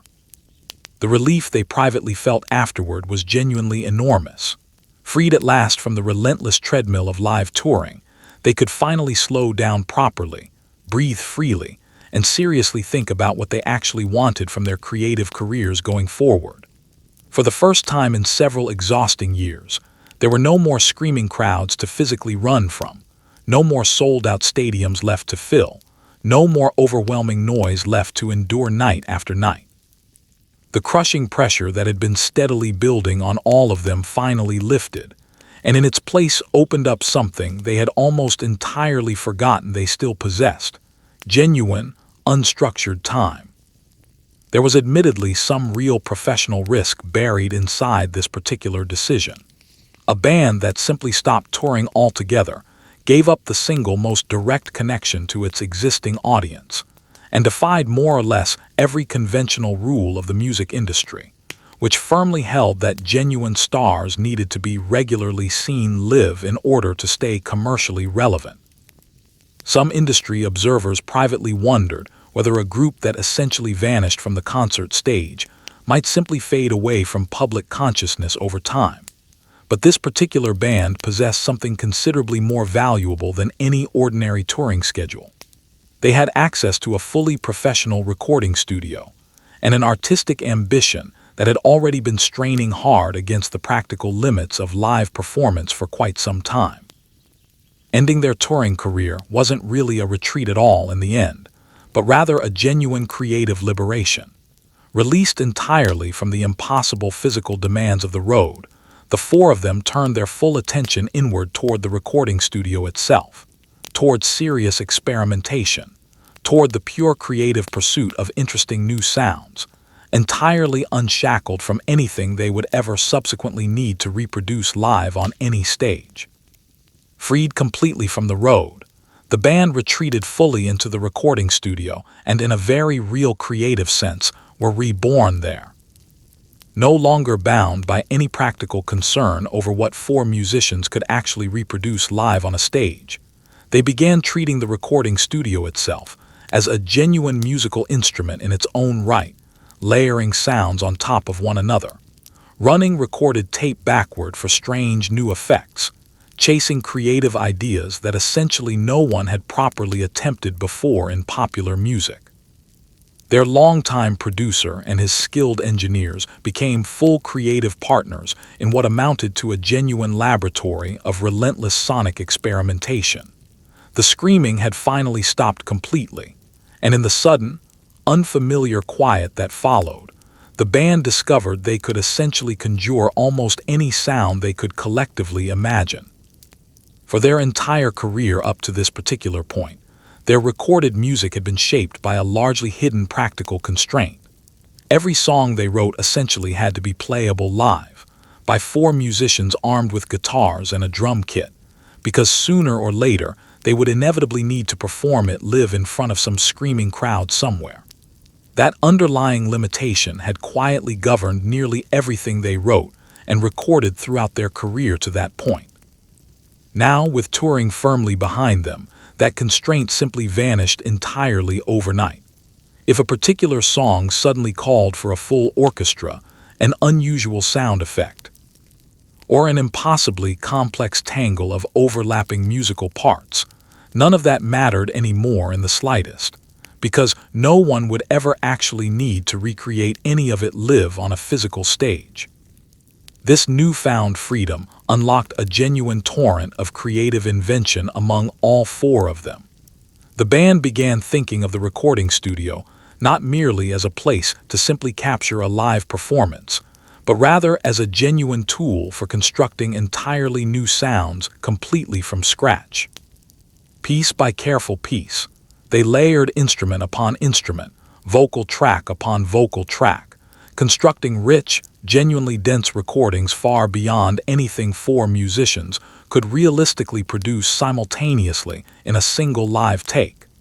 They pushed their producer and his talented engineers to attempt things that had genuinely never been done before in a professional recording studio. And rather than resisting these unusual requests, those same technicians rose enthusiastically to the creative challenge, inventing entirely new recording techniques on the spot, specifically to satisfy the band's increasingly unusual and ambitious requests. The experiments themselves grew genuinely radical over time. They recorded various sounds and then deliberately played them backward, discovering an eerie, genuinely otherworldly quality hidden inside reversed music. They spliced together loops of recording tape into swirling sonic collages, sped certain recordings up while slowing others down, and treated both voices and instruments with newly invented studio effects designed to make them shimmer and blur in unusual ways. They borrowed creative ideas freely from classical music traditions, from the traditional music of India, from avant-garde artistic experiments happening at the fringes of the wider art world, folding all of these disparate influences into finished records that still somehow, remarkably, worked as genuine songs. Their producer proved to be the ideal creative collaborator for this entirely new phase of their career. With his formal classical training and his genuine taste for artistic experimentation, he could take the band's often vague, dreamlike creative instructions. A request, say, for a particular song to somehow sound like a specific color, or like a particular half-remembered feeling, and translate these abstract requests into concrete, actionable musical decisions. He personally scored orchestral string arrangements, arranged brass sections, and worked out the necessary technical trickery required to properly realize the band's increasingly ambitious creative visions. The working partnership between the band's essentially boundless imagination and his own considerable technical craft became one of the most genuinely productive creative partnerships in the entire history of recorded popular music. The albums that emerged from this particular creative period were unlike anything popular music had ever produced before them. Their songs grew noticeably more sophisticated, more musically varied, and considerably more adventurous in scope, moving well beyond the simple love songs of their early career into strange and genuinely beautiful new creative territory. Listeners who had previously known this band only as skilled makers of catchy radio singles suddenly found themselves confronted with music of startling emotional depth and genuine artistic ambition. The band members were no longer merely popular entertainers at this point. They were rapidly becoming serious artists in the fullest possible sense of that word, using the recording studio itself to meaningfully expand the very definition of what a popular music record could actually be. All of this experimentation, all of this restless creative daring, was steadily building toward a single towering artistic achievement, an album that would eventually gather together every separate strand of their creative ambition into one dazzling unified artistic statement, and permanently change the entire course of popular music history. In 1967, the band unveiled a landmark record unlike anything the wider world had ever heard before. A lavish, technicolor artistic work wrapped in what would go on to become one of the most instantly recognizable album covers ever created. They invented an entirely fictional alter ego band as a creative device, freeing themselves completely to attempt absolutely anything musically, and the resulting record fundamentally reshaped what popular music dared to aspire toward artistically. It was hailed almost instantly by critics as a genuine masterpiece, a cultural landmark record that seemed to perfectly bottle an entire cultural summer inside its grooves. From four screaming teenage pop idols, they had transformed themselves into serious recognized artists, and the entire world took notice of the change. The underlying concept behind the album was genuinely ingenious in its simplicity. Weary of constantly being seen as the same band everyone already thought they knew intimately, the four decided to record an entire album as though they were a completely different, imaginary musical group altogether, an invented ensemble bearing a colorful, deliberately old-fashioned name. This simple bit of creative make-believe proved strangely liberating for all of them. Hiding safely behind these invented musical characters, they felt genuinely free to abandon every single expectation attached to their real public identities, free to dress up, play different roles, and indulge absolutely any musical whim without ever worrying whether it properly fit their already established public image. Freed in this particular way, they poured months of dedicated studio work into the recording process, an almost unheard-of luxury at a time when popular albums were typically recorded and completed within a matter of days rather than months. They labored carefully over every single production detail, building each song layer by painstaking layer, and drawing fully on the entire arsenal of studio techniques they'd been steadily developing over the preceding year. Full orchestras were brought into the studio and arranged in wildly unconventional new ways. Everyday household sounds and sound effects were deliberately woven directly into the finished music. The individual songs flowed seamlessly one into the next, giving the entire album the overall feel of one single continuous performance, rather than simply a loose collection of separate, unrelated tracks. The sheer musical variety on display was genuinely breathtaking to contemporary listeners. The record moved fluidly from whimsical old-fashioned music hall charm to swirling psychedelic soundscapes, from tender acoustic ballads to a genuinely shattering, apocalyptic musical climax built around a vast orchestral crescendo unlike anything previously heard in popular music. There were songs exploring ordinary daily life, the process of aging, escape and longing, and the steady passage of time, all rendered with a musical richness and creative inventiveness that rewarded endless, repeated listening. It rewarded, in fact, not the distant screaming of a packed stadium, but rather the close, careful attention of quiet headphone listening in a darkened room. Even the physical packaging of the album proved genuinely revolutionary for its era. The record arrived wrapped in an elaborate cover crowded with a striking collage of famous faces, an image that became instantly iconic and was endlessly imitated by countless other artists afterward. The song lyrics themselves were printed directly on the packaging for careful listeners to follow along, treating the words themselves as genuine poetry worthy of serious study. Everything about this particular release signaled clearly that this was not merely disposable pop music, but rather a carefully considered work of genuine art, meant to be thoughtfully pondered over and permanently preserved. It fundamentally changed the very idea of what a popular album could actually be, elevating the entire format from a simple bundle of individual singles into one unified artistic statement. The critical reception was genuinely rapturous across the board. Critics who had previously dismissed popular music entirely as culturally trivial suddenly found themselves reaching for the elevated language, normally reserved for serious high art, in order to properly describe what they were hearing. The album seemed to perfectly capture the underlying mood of an entire cultural moment, becoming the effective soundtrack to a summer that an entire generation would remember fondly for the rest of their lives. It topped the album charts in countries right around the world and settled comfortably into history as one of the single most influential records ever created. A genuine landmark work that every serious, ambitious musician who followed afterward would eventually have to reckon with in some form. The band had reached a genuine creative summit that very few artists working in any artistic field ever managed to attain in their careers. They had deliberately turned their backs on the live stage entirely, and in doing so had produced their unquestioned artistic masterpiece. It should, by any reasonable measure, have been the single happiest moment of all their lives, a genuine personal triumph beyond anything they could possibly have dreamed of as poor boys growing up in Liverpool.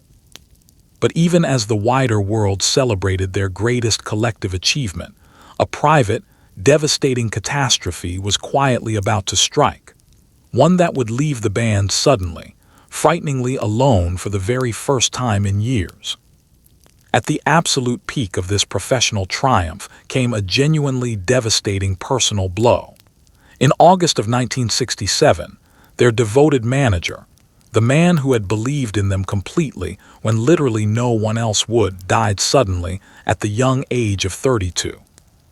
He had personally guided them from an obscure Liverpool basement club all the way to the very summit of the entire music world, quietly handling every aspect of the underlying business, their public image, and countless practical problems they had never even been aware existed. With him now gone, the band was left to genuinely drift. Four immensely gifted young men, suddenly without the steady, guiding hand that had held their entire operation together for years. Their manager had given absolutely everything of himself to this band. From the very moment he'd first descended those steep cellar steps and privately decided to stake his entire career on them, he had devoted himself completely to their success, managing not only their music careers, but also every tedious practical burden they had neither the patience nor the practical ability to handle competently themselves. He'd negotiated their contracts, arranged their tour, personally soothed one crisis after another, and shielded all four of them from a harsh business world they barely understood or wanted to understand. He had been, in effect, the crucial buffer standing between four working musicians and the harsh underlying machinery of global fame, and because he did that particular job so consistently well, they had rarely needed to think about any of it themselves. His death arrived at a genuinely cruel moment in their shared story. The band had only just released their acknowledged masterpiece and were riding higher commercially and critically than ever before, and yet the very man who had made all of it originally possible would not live to properly see the fullest flowering of everything he had helped build over the years. He had been quietly struggling for some time with private pressures and a loneliness that those closest to him only partly understood, and his death was officially ruled to be the result of an accidental overdose involving prescribed medication he had been taking. He was still, by any measure, a genuinely young man, only in his early 30s, with what should have been decades of life still ahead of him. For the band, this particular loss proved shattering on more than one distinct level at once. They had genuinely loved their manager, who had been a constant, steady presence in their lives throughout the most extraordinary and disorienting years imaginable, a true friend and protector as much as any conventional professional manager. His sudden absence tore a genuine hole in the small, tightly bound world they had all built together over the preceding years. They grieved in the simple, universal human way that anyone grieves the sudden loss of someone genuinely dear to them, and the shock of that loss lingered for a considerable time after the initial blow had passed. But underneath the raw grief sat a colder, more practical kind of dread. Without their manager steering the ship, no one remained who truly knew how to properly run their now considerable business affairs. For years, he had quietly absorbed all of the difficult, tedious, unglamorous work involved in managing their business, leaving the four of them entirely free to simply focus on making music together. Now all of that work fell directly onto them, and they proved spectacularly unsuited to handling it themselves. Some of the band members later reflected privately that their manager's sudden death effectively marked the true beginning of the end for the group. The specific moment when the underlying glue holding everything together finally began to quietly dissolve. While he had lived, the band possessed a genuine center, a single trusted authority figure who kept the internal peace and made the difficult decisions when needed. With him now gone, no one remained to properly fill that crucial role, and the small everyday disagreements and slowly diverging personal ambitions that any group of four strong-willed adult men will inevitably develop began slowly to fester. With no one left to properly manage them, they pressed forward regardless, because there genuinely seemed no other realistic choice available to them, throwing themselves into new creative projects specifically to fill the resulting emotional void. But the solid ground beneath their feet had fundamentally shifted. The protected, tightly focused existence their manager had made possible for years was now genuinely over, and a considerably more chaotic and fractious chapter of their shared story was quietly beginning. Searching for meaning and some sense of direction in the wake of their devastating loss, the four band members traveled halfway around the world in early 1968, seeking peace at a quiet spiritual retreat nestled in the mountains of northern India. For a few short weeks, they lived simply, far removed from the surrounding madness of their normal lives, waking each morning to birdsong and passing their days in quiet meditation and steady songwriting. The trip produced a genuinely remarkable burst of creative output and a large stockpile of new songs, but it also quietly exposed the growing cracks between them. Differing hopes, quiet disappointments, and small resentments that hinted the once-tight brotherhood of their early years was beginning to loosen at the seams.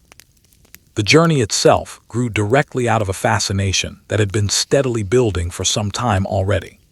One member of the band in particular had immersed himself deeply in Indian music and philosophy, and through his growing enthusiasm, the whole group had gradually been drawn toward the teachings of a well-known meditation master who promised genuine inner peace through a simple daily meditation practice. In the immediate aftermath of their manager's death and the accumulated exhaustion of years of fame, the idea of retreating to a tranquil, secluded compound to look inward held enormous appeal for all four of them. So they traveled there together, along with their respective partners, and a scattering of other well-known public figures who had also been drawn to the same teacher, arriving at a compound nestled in the foothills where a great river ran down from the surrounding mountains. For a while, the whole experience genuinely felt idyllic. Cut off almost entirely from the pressures of the outside world, the band settled comfortably into a gentle daily rhythm of meditation sessions, philosophical lectures, and long, unhurried days spent largely in quiet reflection. They ate simple vegetarian meals together, walked among the surrounding trees, and enjoyed a degree of peace and genuine privacy they hadn't experienced together in years. For four men who had spent so long trapped inside anonymous hotel rooms and constantly hounded by crowds wherever they went, the simple freedom of sitting quietly in warm sunshine felt like a genuine balm to their exhausted spirits. The peaceful setting seemed to calm all of them noticeably, and for a brief time, something of their old easy camaraderie flickered back to life among the group. Above everything else, the retreat itself proved astonishingly fertile ground for fresh songwriting. Freed from nearly all outside distractions and surrounded by genuine natural beauty, The band wrote at a genuinely furious pace, producing a huge batch of entirely new material in just a matter of weeks. Sitting together with acoustic guitars in the cool mountain air, they poured out song after song, drawing creatively on both the surrounding calm and the private turbulence each of them carried within.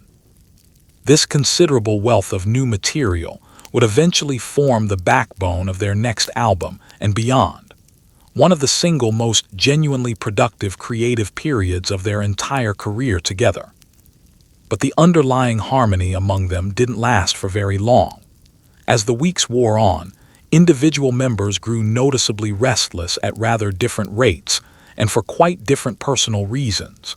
Some tired of the daily routine and the physical isolation considerably faster than others did. Private doubts crept in among several of them regarding their spiritual teacher and the whole surrounding enterprise, and genuine disagreements arose over exactly how long they should stay, and whether the promised spiritual enlightenment was actually real or not. One by one, individual members quietly peeled away from the group, some leaving fairly early out of open disillusionment, others lingering considerably longer, until the group that had originally arrived together eventually departed in scattered fragments, their earlier sense of unity now quietly frayed at the edges. The differing individual reactions to the entire India experience revealed something genuinely important about where the band now stood as people. The four of them were no longer the essentially interchangeable creative unit they had once seemed to be, four Liverpool lads who did absolutely everything together without exception. They were rapidly becoming distinct individuals now, each with his own personal beliefs, his own emotional needs, and his own separate creative path forward. And the very retreat that had originally been intended to bring them closer together, instead threw their genuinely growing personal differences into much sharper relief than before. The spiritual quest that one member embraced quite deeply left another member feeling noticeably cold toward the whole enterprise.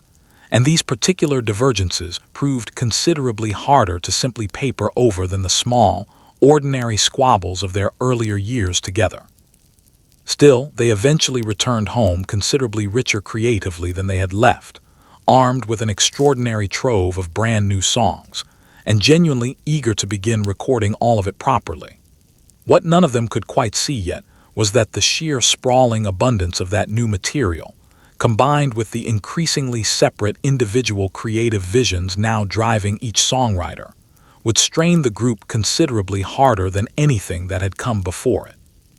The peaceful mountain retreat had given them the raw material for their next great creative work.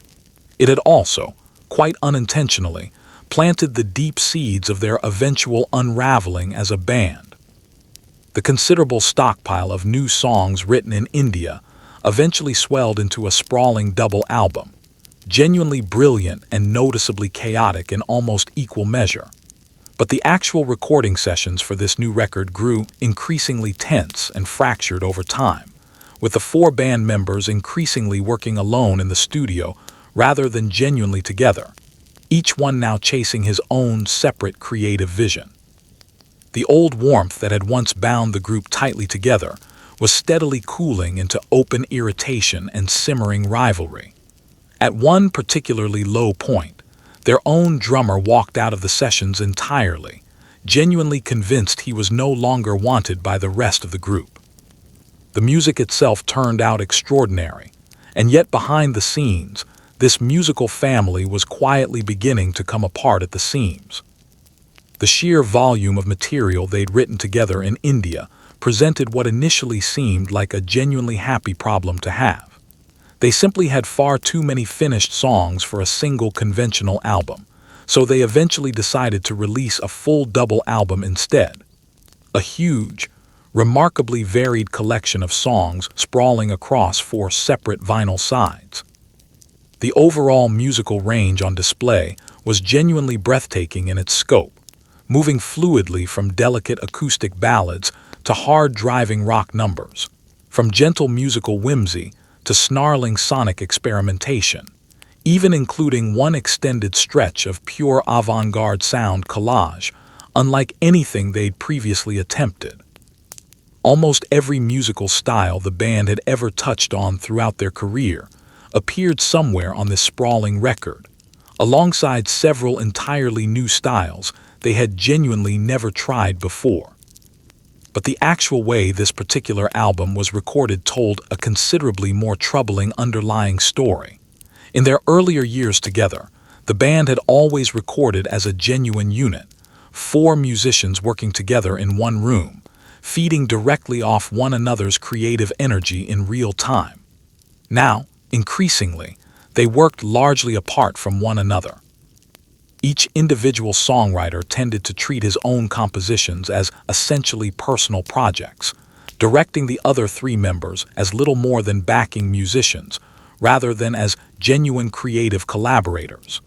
Songs were increasingly built entirely around whoever had originally written them, with the remaining members contributing only when specifically needed and drifting away when they weren't.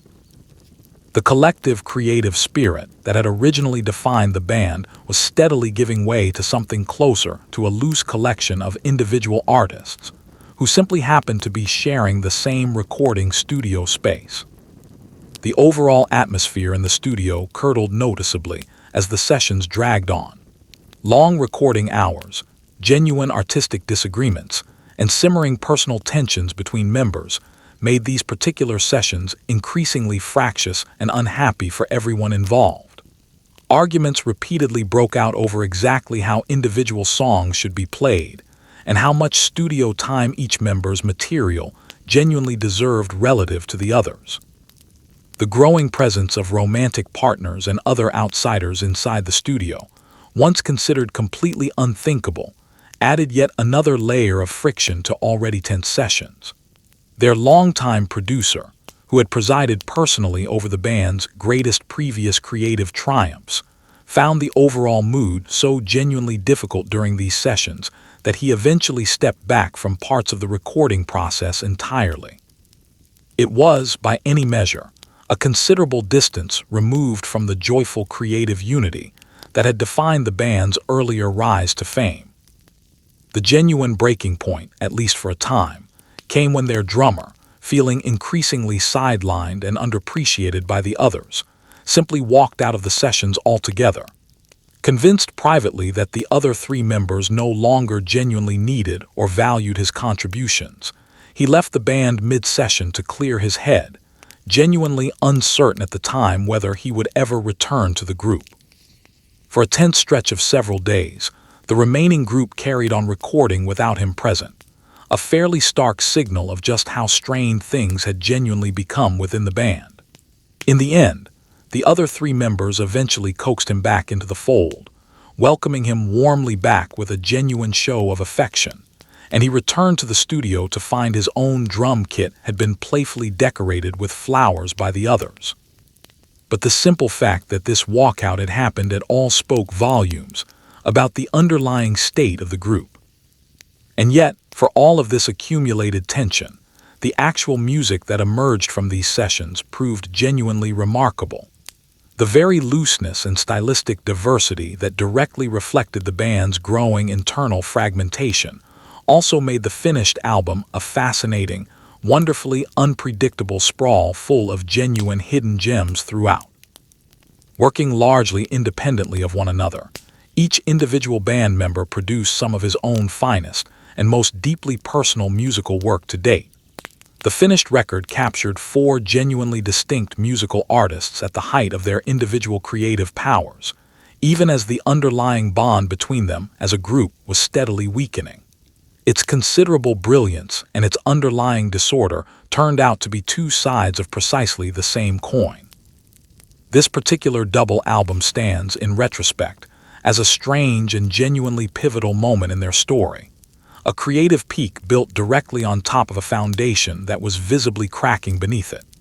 The band remained fully capable of extraordinary musical achievements, but they were no longer, in any meaningful sense, quite a unified band in the old, original sense of the word.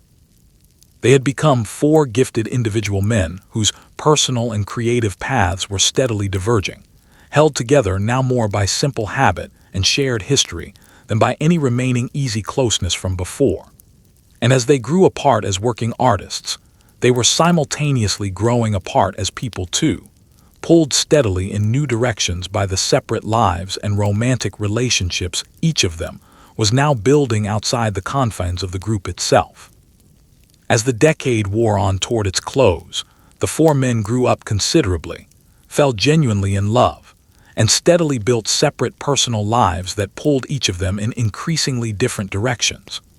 One member's intense new romantic partnership with a bold avant-garde artist marked a particularly significant turning point, as he began bringing her directly into the once sacred inner creative circle of their recording studio. To several of the other band members, this felt uncomfortably like a genuine intrusion into their shared private world, a clear sign that the four of them were no longer quite the whole of one another's lives in the way they once had been. There was, importantly, no real villain anywhere in this particular story, only four grown men slowly, and quite inevitably becoming separate individuals once again after years of shared identity. For years, the band had functioned as an almost entirely closed private world unto itself. Four young men bound tightly together by a genuinely shared experience that virtually no outsider could ever fully understand or relate to. Their respective girlfriends and wives had generally existed only on the outer edges of that tightly closed world, kept largely separate from the actual creative work itself. The recording studio in particular had long functioned as a kind of private sanctuary, a space reserved exclusively for the four of them and their small circle of trusted collaborators. That particular unspoken arrangement had held steady through all the years of relentless touring and considerable triumph, an unwritten rule that the band always came first, before any individual relationship. The arrival of one genuinely serious new relationship changed all of that considerably. This band member had met an avant-garde artist whose bold, deeply unconventional work and fierce personal independence had captivated him completely from very early on. The two of them quickly became inseparable, in a way that went considerably beyond any ordinary romantic relationship. She became his creative and emotional partner in essentially everything he did, and he, following his heart as he characteristically always did throughout his life, simply refused to leave her waiting at the studio door like every other partner before her. He brought her directly inside, into the very heart of the band's previously private creative world, and quietly expected the other three members to accept her constant presence there as a simple matter of course. For the remaining three members, thoroughly accustomed to their old closed creative circle, this change felt genuinely jarring. It wasn't necessarily that they personally disliked her as a person, though real tension certainly arose at various points, but rather that her constant, ongoing presence broke an unspoken pattern that had quietly defined their entire working lives together for many years. The recording studio was no longer simply the four of them working together anymore. The private shorthand language and easy creative rhythm of the band now had a fairly constant outside observer present, and the overall dynamic between the members shifted noticeably as a result. To men who were already, in various ways, growing apart from one another. This development felt like one more clear sign that the group itself was no longer the true center of this particular member's universe, and perhaps no longer the true center of any of their individual universes either. It would genuinely be unfair in the end to lay all of the band's mounting troubles at the feet of any single romantic relationship, and equally unfair to cast any one person as the clear villain of this story. The underlying truth was gentler and considerably sadder than any simple villain narrative would suggest.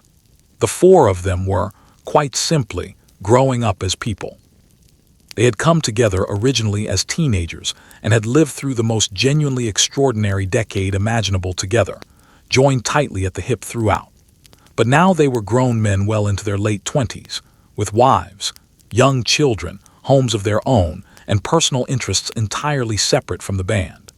It was only natural, even genuinely inevitable, that their individual personal lives would steadily expand while their shared collective life as a band correspondingly contracted. Each member was actively developing his own separate identity beyond the confines of the group during this period. One was deepening his personal spiritual pursuits alongside his songwriting. Another was throwing himself increasingly into managing the group's tangled business affairs and defending its uncertain future. A third remained quietly steady, genuinely content in his growing family life. And the fourth had found both a powerful new romantic love and a compelling new artistic direction that increasingly pointed away from the group entirely. None of these were personal betrayals in any real sense. They were simply the ordinary, natural evolutions of maturing adult people. But collectively, they placed enormous strain on a creative partnership that had originally been built for young men who had genuinely had nothing else in their lives except each other and their shared music. The remarkable closeness that had originally powered their meteoric rise to fame simply could not survive their gradual, inevitable growing up fully intact. The band, in a real sense, was steadily becoming something the four men merely belonged to, rather than something they fundamentally were together as a single unit. And as the personal distances between them continued widening, they were about to collide head-on with a set of problems perfectly designed to turn old friends into genuine adversaries. The cold, corrosive world of money and business management, which, without their manager present to handle it, was rapidly descending into genuine chaos all around them. The band had founded their own company together, an idealistic venture originally meant to free working artists from the usual corporate machinery of the traditional music industry. Instead, it steadily became something close to a financial disaster, bleeding money constantly and swarming with hangers-on looking to take advantage. Without their late manager present to steer things properly, the four of them found themselves buried under a growing pile of contracts, arguments, and the grinding daily misery of business decisions. None of them were remotely equipped to make competently.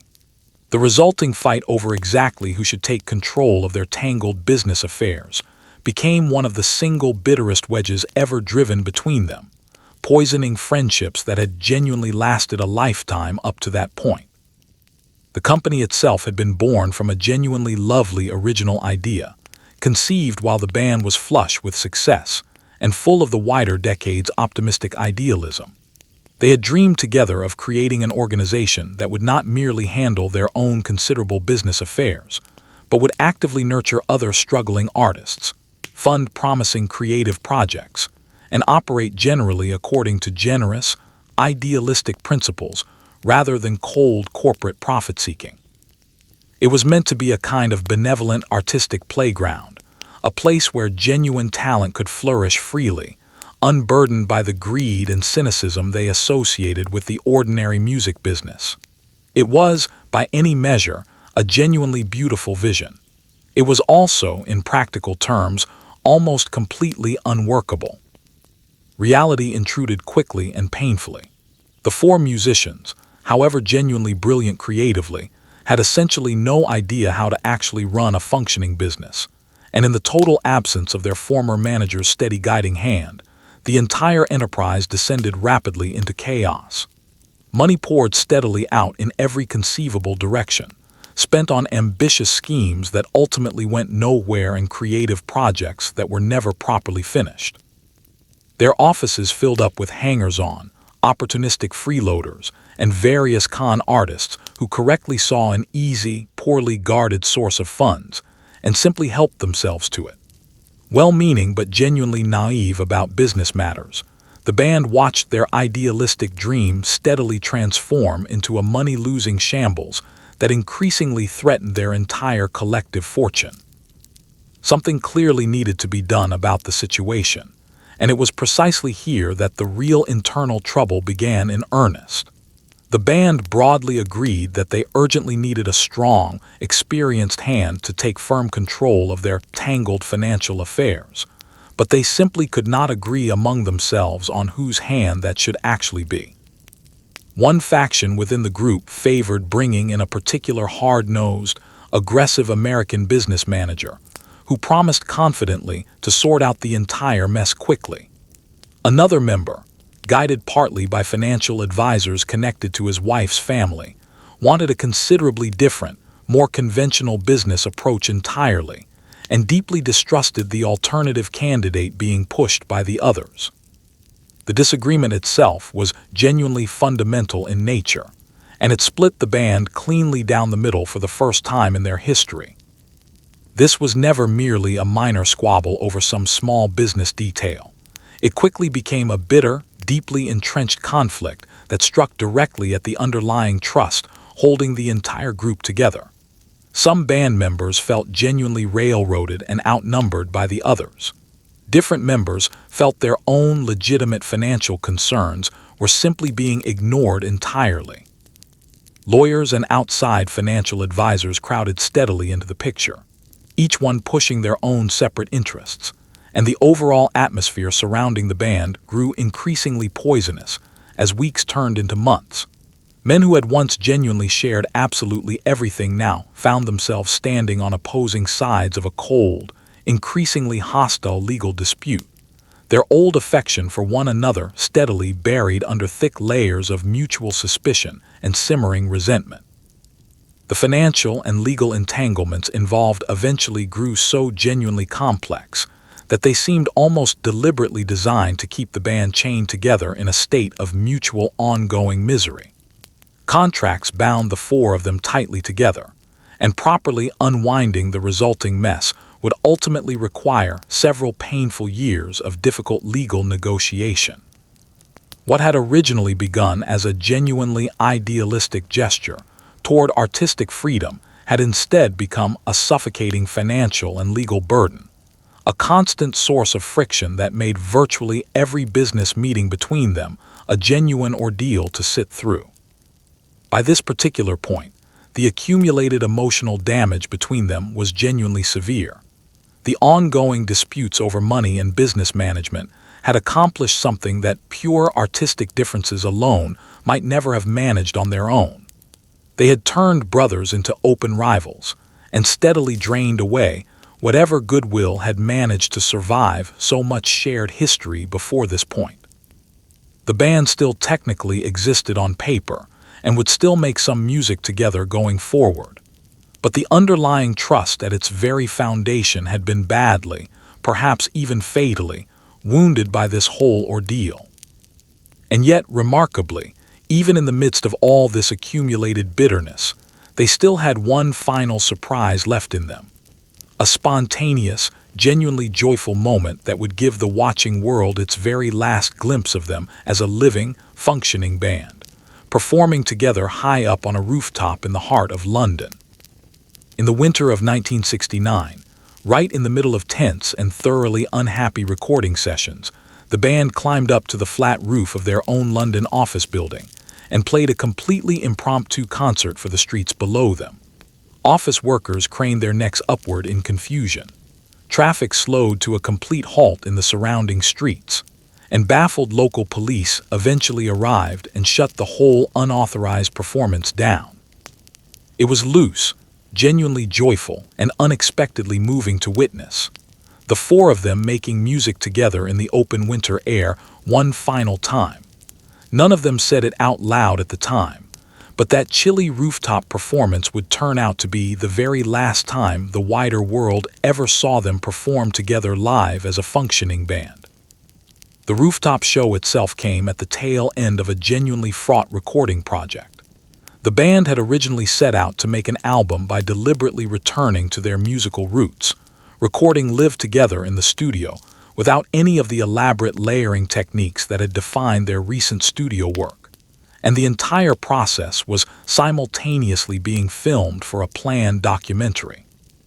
But the actual recording sessions had proven genuinely miserable throughout, marked by visible boredom, frequent arguments, and a pervasive, unspoken sense that the group itself was quietly falling apart at the seams.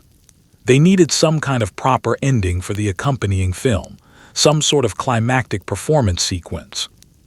And after considerable internal debate, they eventually settled on the simplest and strangest option realistically available to them: the flat roof of their own company headquarters building.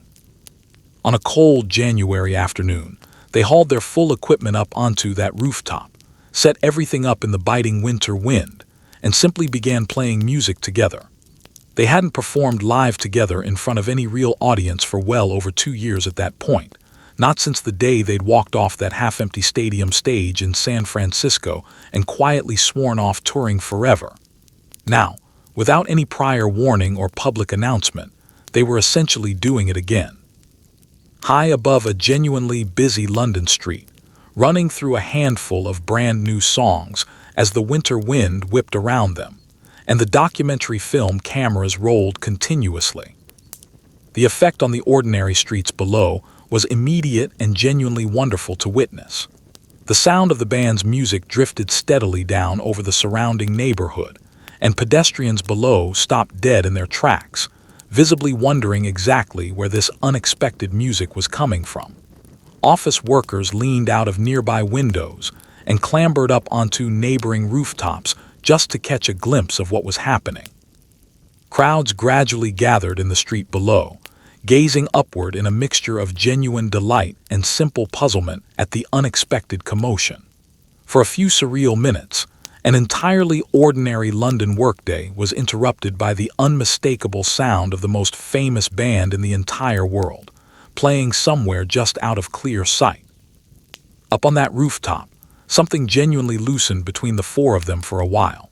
Despite all the accumulated tension of the preceding weeks and months, the simple act of playing live together again seemed to rekindle a small spark of their old shared joy. They grinned at one another between songs. They joked openly with each other in a way they hadn't in some time. They fed genuinely off one another's musical energy in a way they hadn't managed in ages.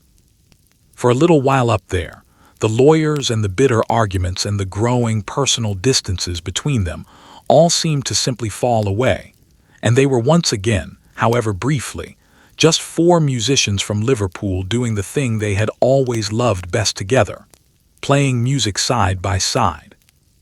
It couldn't last, of course. The mounting noise and the steadily gathering crowds below eventually drew formal noise complaints, and local police made their way up to the rooftop to properly bring the unauthorized performance to a close. The band played on for as long as they could reasonably get away with, then finally wound the set down, with one of them wryly thanking their imaginary rooftop audience on behalf of the whole group. The equipment was carefully packed away, and the four of them descended from the rooftop back down into the ordinary world below, and back into all the unresolved business troubles still waiting for them there. No one present at the time fully understood the true weight of that particular moment, but it would go on to prove itself the very last time this band ever properly played for a live audience of any kind. That impromptu, half-chaotic rooftop performance turned out to be their genuine farewell show. A fittingly unpolished and thoroughly human goodbye from a group that had originally started out in damp cellars and cramped touring vans together. There would be one more genuinely great album still to come from them, a deliberate and quietly beautiful parting gift to the world. Even as their underlying partnership was visibly crumbling behind the scenes, the band somehow summoned the collective will to create one final masterpiece together, a polished, gorgeous record named after the very street outside their favorite recording studio. They set their considerable personal grievances aside just long enough to create something they all seemed to sense might genuinely be their farewell statement, closing the finished record with an extended suite of songs that played almost like a deliberate final bow to their audience. It was recorded by four men who could clearly feel the end drawing steadily near, and who chose, in the end, to meet that ending with real grace. The finished result endures today as one of the single most beloved records they ever made together. By this particular point in their story, the band members knew privately in their hearts that the genuine end was drawing near. Their business disputes remained fundamentally unresolved. The personal distances between them had widened considerably, and the recent sessions for their Back to Basics documentary project had left a genuinely sour taste in everyone's mouth. Rather than allow that miserable recent experience to stand as their final creative statement together, they consciously decided to come together one more time and make a proper album with real care and craft, reuniting specifically with the same producer who had originally helped shape their greatest earlier work together. It amounted, in a real sense, to a genuine act of collective will, a shared determination to end their story on a genuine high note rather than in simple bitterness and acrimony. For this particular final effort, they returned deliberately to the meticulous, carefully layered production approach that had already produced some of their finest previous studio albums together. The resulting record was lush, immaculate, and genuinely warm throughout, showcasing the band's full creative range one final time before the end. The songwriting itself proved consistently strong across the board, with every individual member contributing genuine standout moments to the finished album, including some of the most widely admired songs any of them ever individually wrote. There was a noticeable maturity and polish evident throughout the record, the unmistakable sound of seasoned artists working at the absolute peak of their individual powers, even as everything surrounding them personally was steadily coming undone behind the scenes. The single most remarkable achievement on this final album was its extended second half, a long, continuously flowing musical medley in which numerous song fragments were carefully woven together into one single continuous piece of music. It represented a genuinely ambitious and quite ingenious musical structure, stitching together various bits and pieces the band had lying around unfinished into something considerably greater than the simple sum of its individual parts. As this extended medley built steadily toward its eventual close, it took on the unmistakable feel of a grand musical finale, a genuine summing up, as though the band were consciously gathering together all of their considerable creative gifts one final time for one last collective artistic statement. Fittingly, the album's final proper song closed out that medley with a simple, genuinely generous sentiment about love given and love received in equal measure, a nearly perfect final note on which to end an otherwise unparalleled musical career together. Whether by conscious design or by simple creative instinct, they had crafted an ending genuinely worthy of everything that had come before it in their remarkable story. The actual making of this final album wasn't entirely free of tension, and old sources of friction did surface occasionally throughout the sessions. But there was also a palpable sense of occasion present throughout, a shared unspoken understanding among all four of them that they were doing something together for the very last time, and that quiet awareness seemed to genuinely bring out their collective best work. They set aside enough of their considerable personal differences to give this final work the careful attention it clearly deserved. And in doing so, they gave both themselves and their millions of devoted fans a genuine parting gift of extraordinary lasting beauty. When this final album was eventually released to the public, it proved to be an immediate triumph, warmly embraced by both critics and the general public alike, and destined to become one of the single most cherished records in the entire history of popular music. But behind the scenes, out of public view, the four of them had essentially already reached the true end of their shared road together. They had, in every meaningful sense, already made their genuine farewell to one another, whether or not the wider world quite realized it yet. All that remained now was for that ending to finally become official public knowledge, and when it eventually did arrive, it would come not with any gentle, mutual goodbye, but with a sudden public announcement that stunned millions of devoted fans and permanently closed the book on the most beloved band in popular music history. In 1970, it was finally, officially over.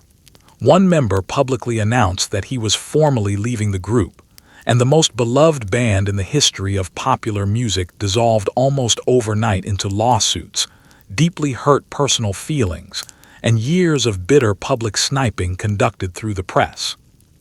Each of the four men went on afterward to build his own separate solo career, and for a considerable while afterward, it genuinely seemed as though the resulting wounds between them might never properly heal. Then, tragically, in 1980, one of them was shot and killed outside his own home in New York City, and whatever faint remaining hope existed for any eventual reunion effectively died along with him. Another member passed away from cancer in 2001, leaving the two surviving members to carry the shared memory of everything forward together. And yet, more than half a century later, their music has genuinely never faded from public consciousness, and four boys originally from a rainy northern English port city remain, quietly and seemingly permanently, the most famous and beloved band the world has ever produced. The actual end, when it finally arrived, was genuinely messy and painful for everyone involved, though the group had effectively already stopped functioning as a working band by this point. No one had yet made that fact officially public, and the individual members remained deeply entangled in their bitter ongoing business disputes throughout this period.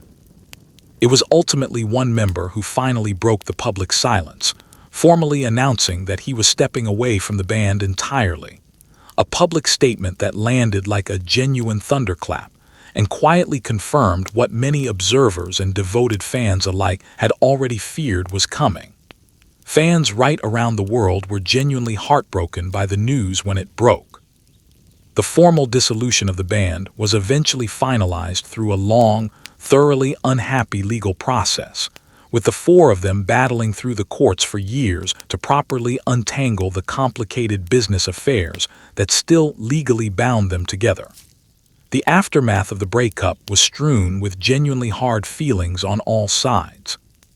In the immediate years following the split, several of the former bandmates traded public criticisms of one another through the press and privately nursed old grievances from years of accumulated tension. The remarkable closeness of their shared youth together had curdled, at least for a time, into open resentment between former friends. Each of them threw himself individually into building a separate solo career, and all four ultimately found genuine commercial and artistic success entirely on their own individual terms, proving conclusively that they had never actually needed the group itself to make genuinely meaningful music. Slowly, as time passed and the initial heat of the breakup gradually cooled, the old friendships between them began tentatively to heal. The four of them would never formally reunite as a working band again, but the personal wounds between them gradually softened over the following years, and genuine warmth slowly crept back into their individual relationships with one another.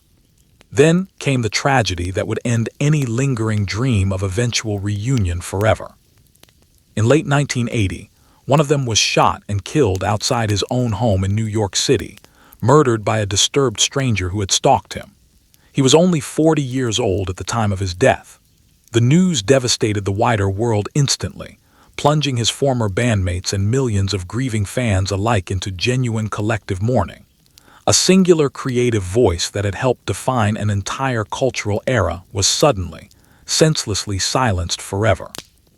Whatever faint hope had still existed that the four of them might one day play together again was gone in a single instant, replaced entirely by widespread grief for a man taken so far too soon from the world.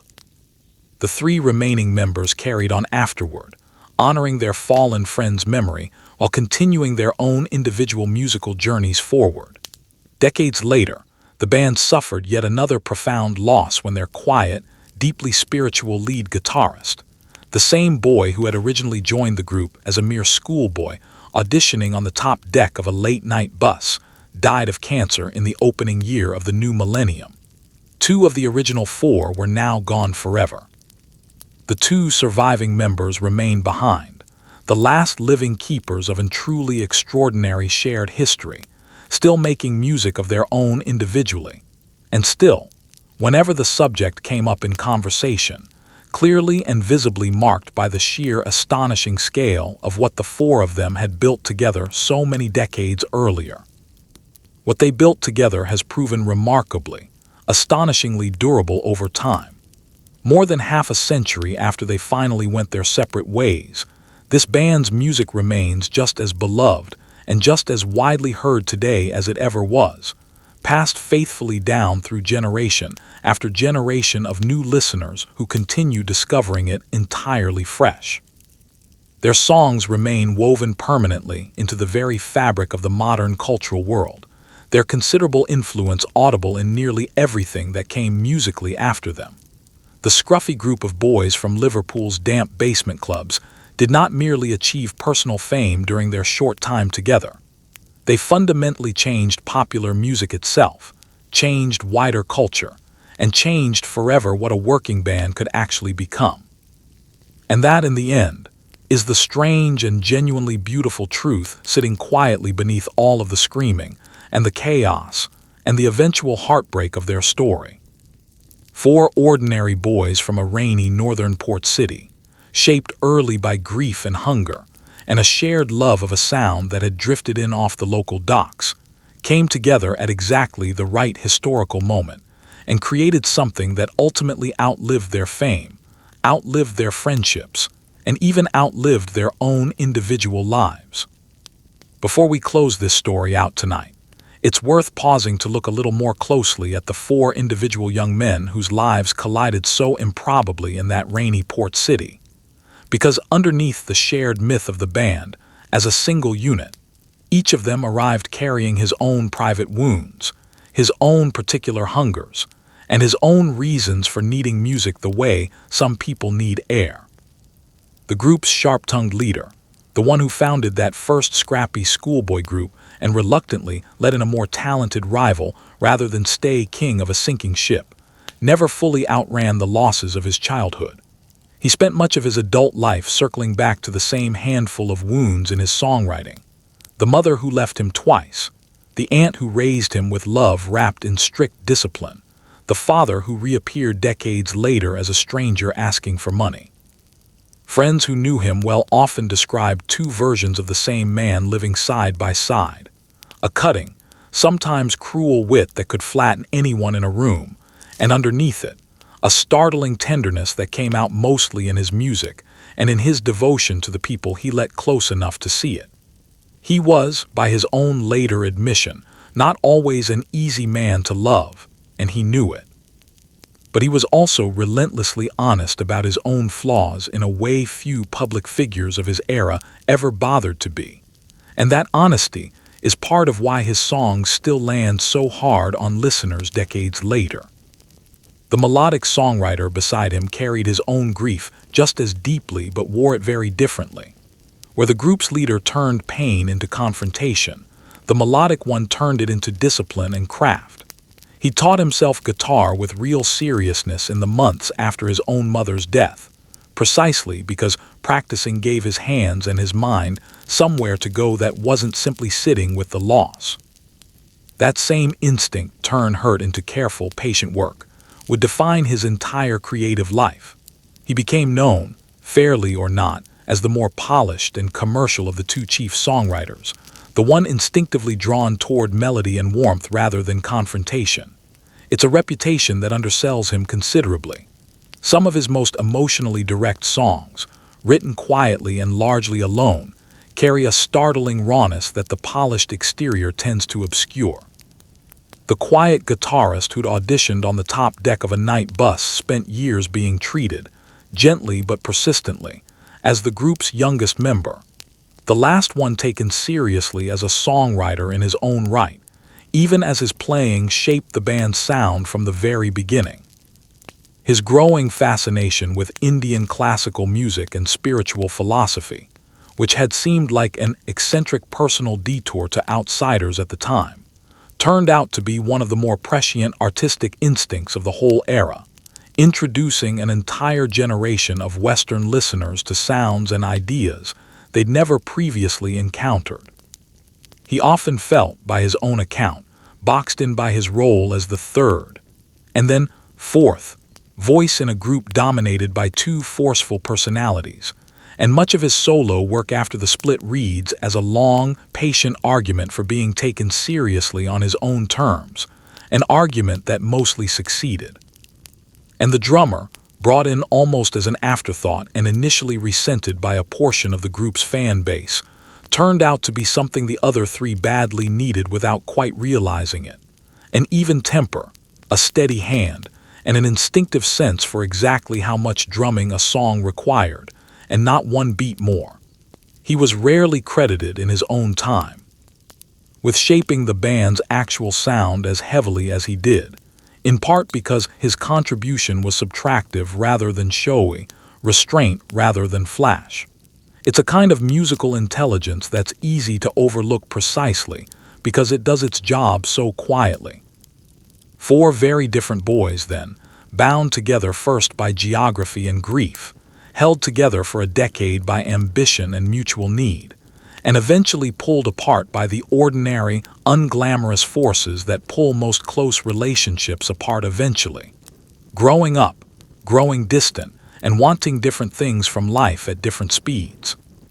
It's easy, telling this story, to let the band's manager fade into the background once the hits start arriving, a supporting character whose job was done once the doors of the industry finally opened.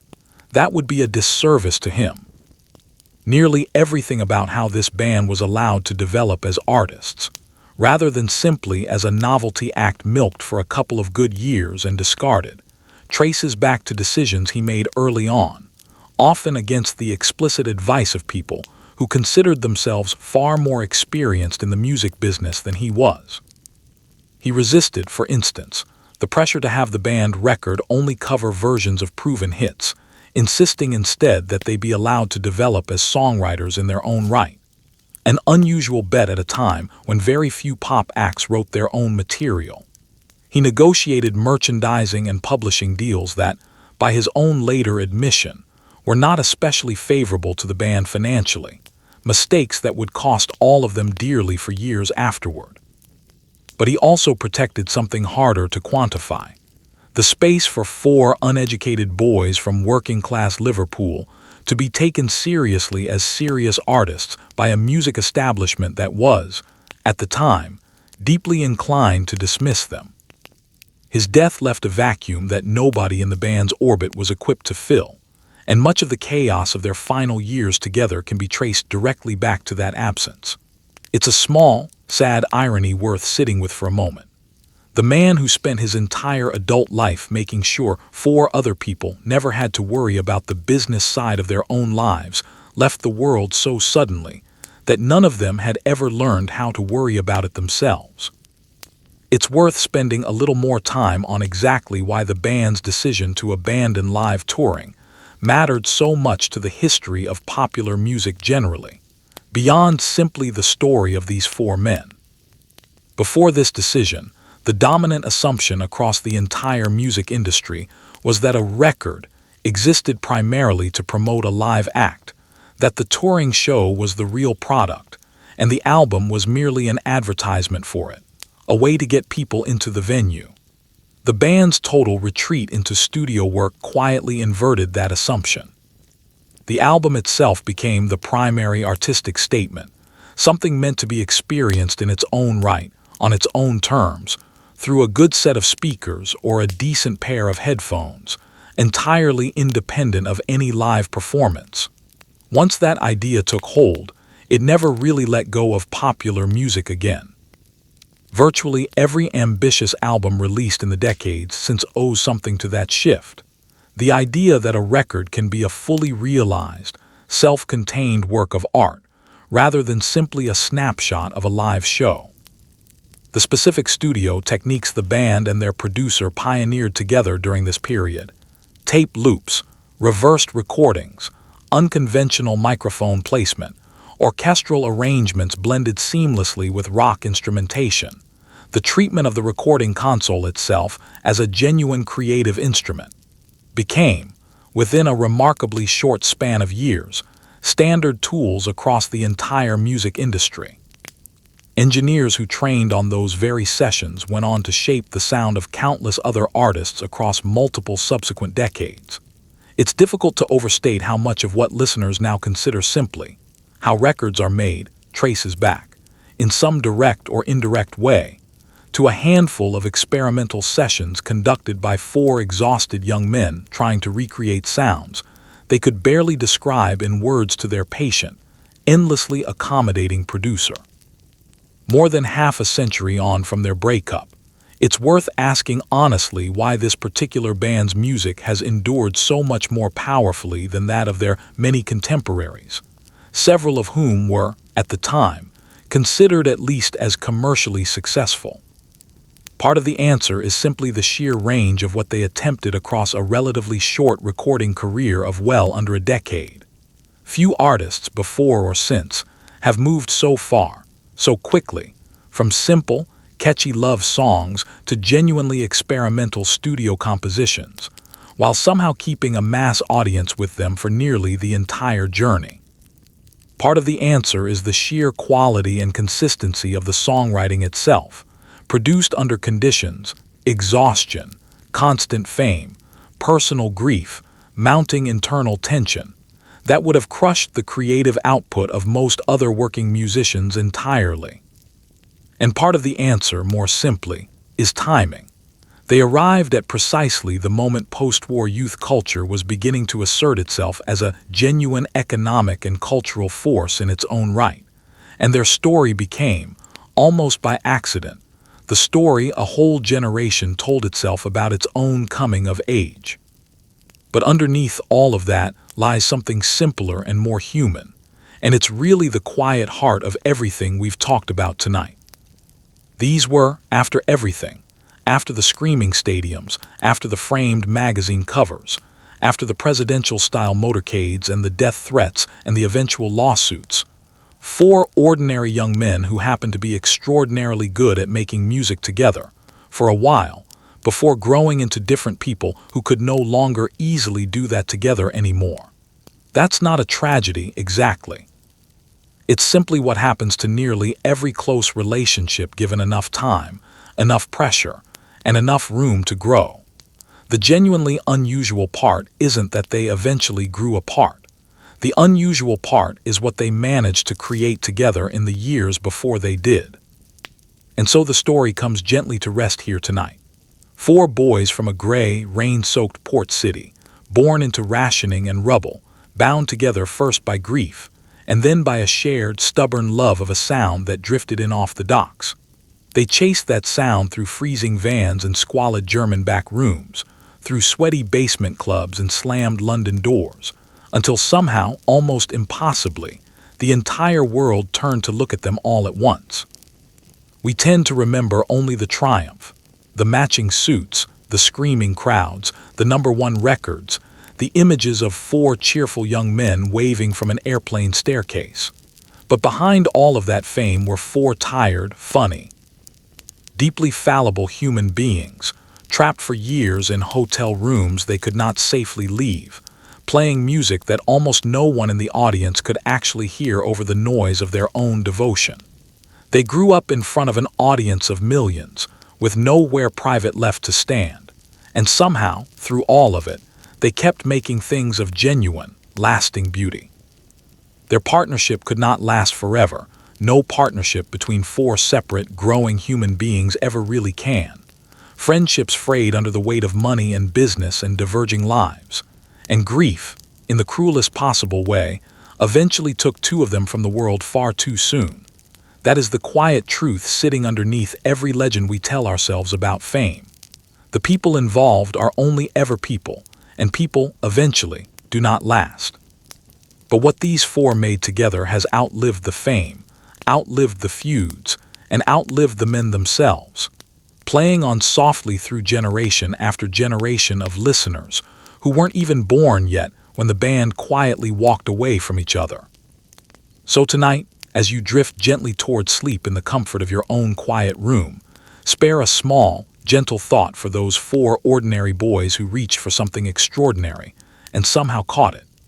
They remind us that even the very brightest fame is fragile, that the truest things we ever leave behind are the things we make with love, and that a little music made by friends can echo on for far longer than any of us ever dare to dream. Rest well,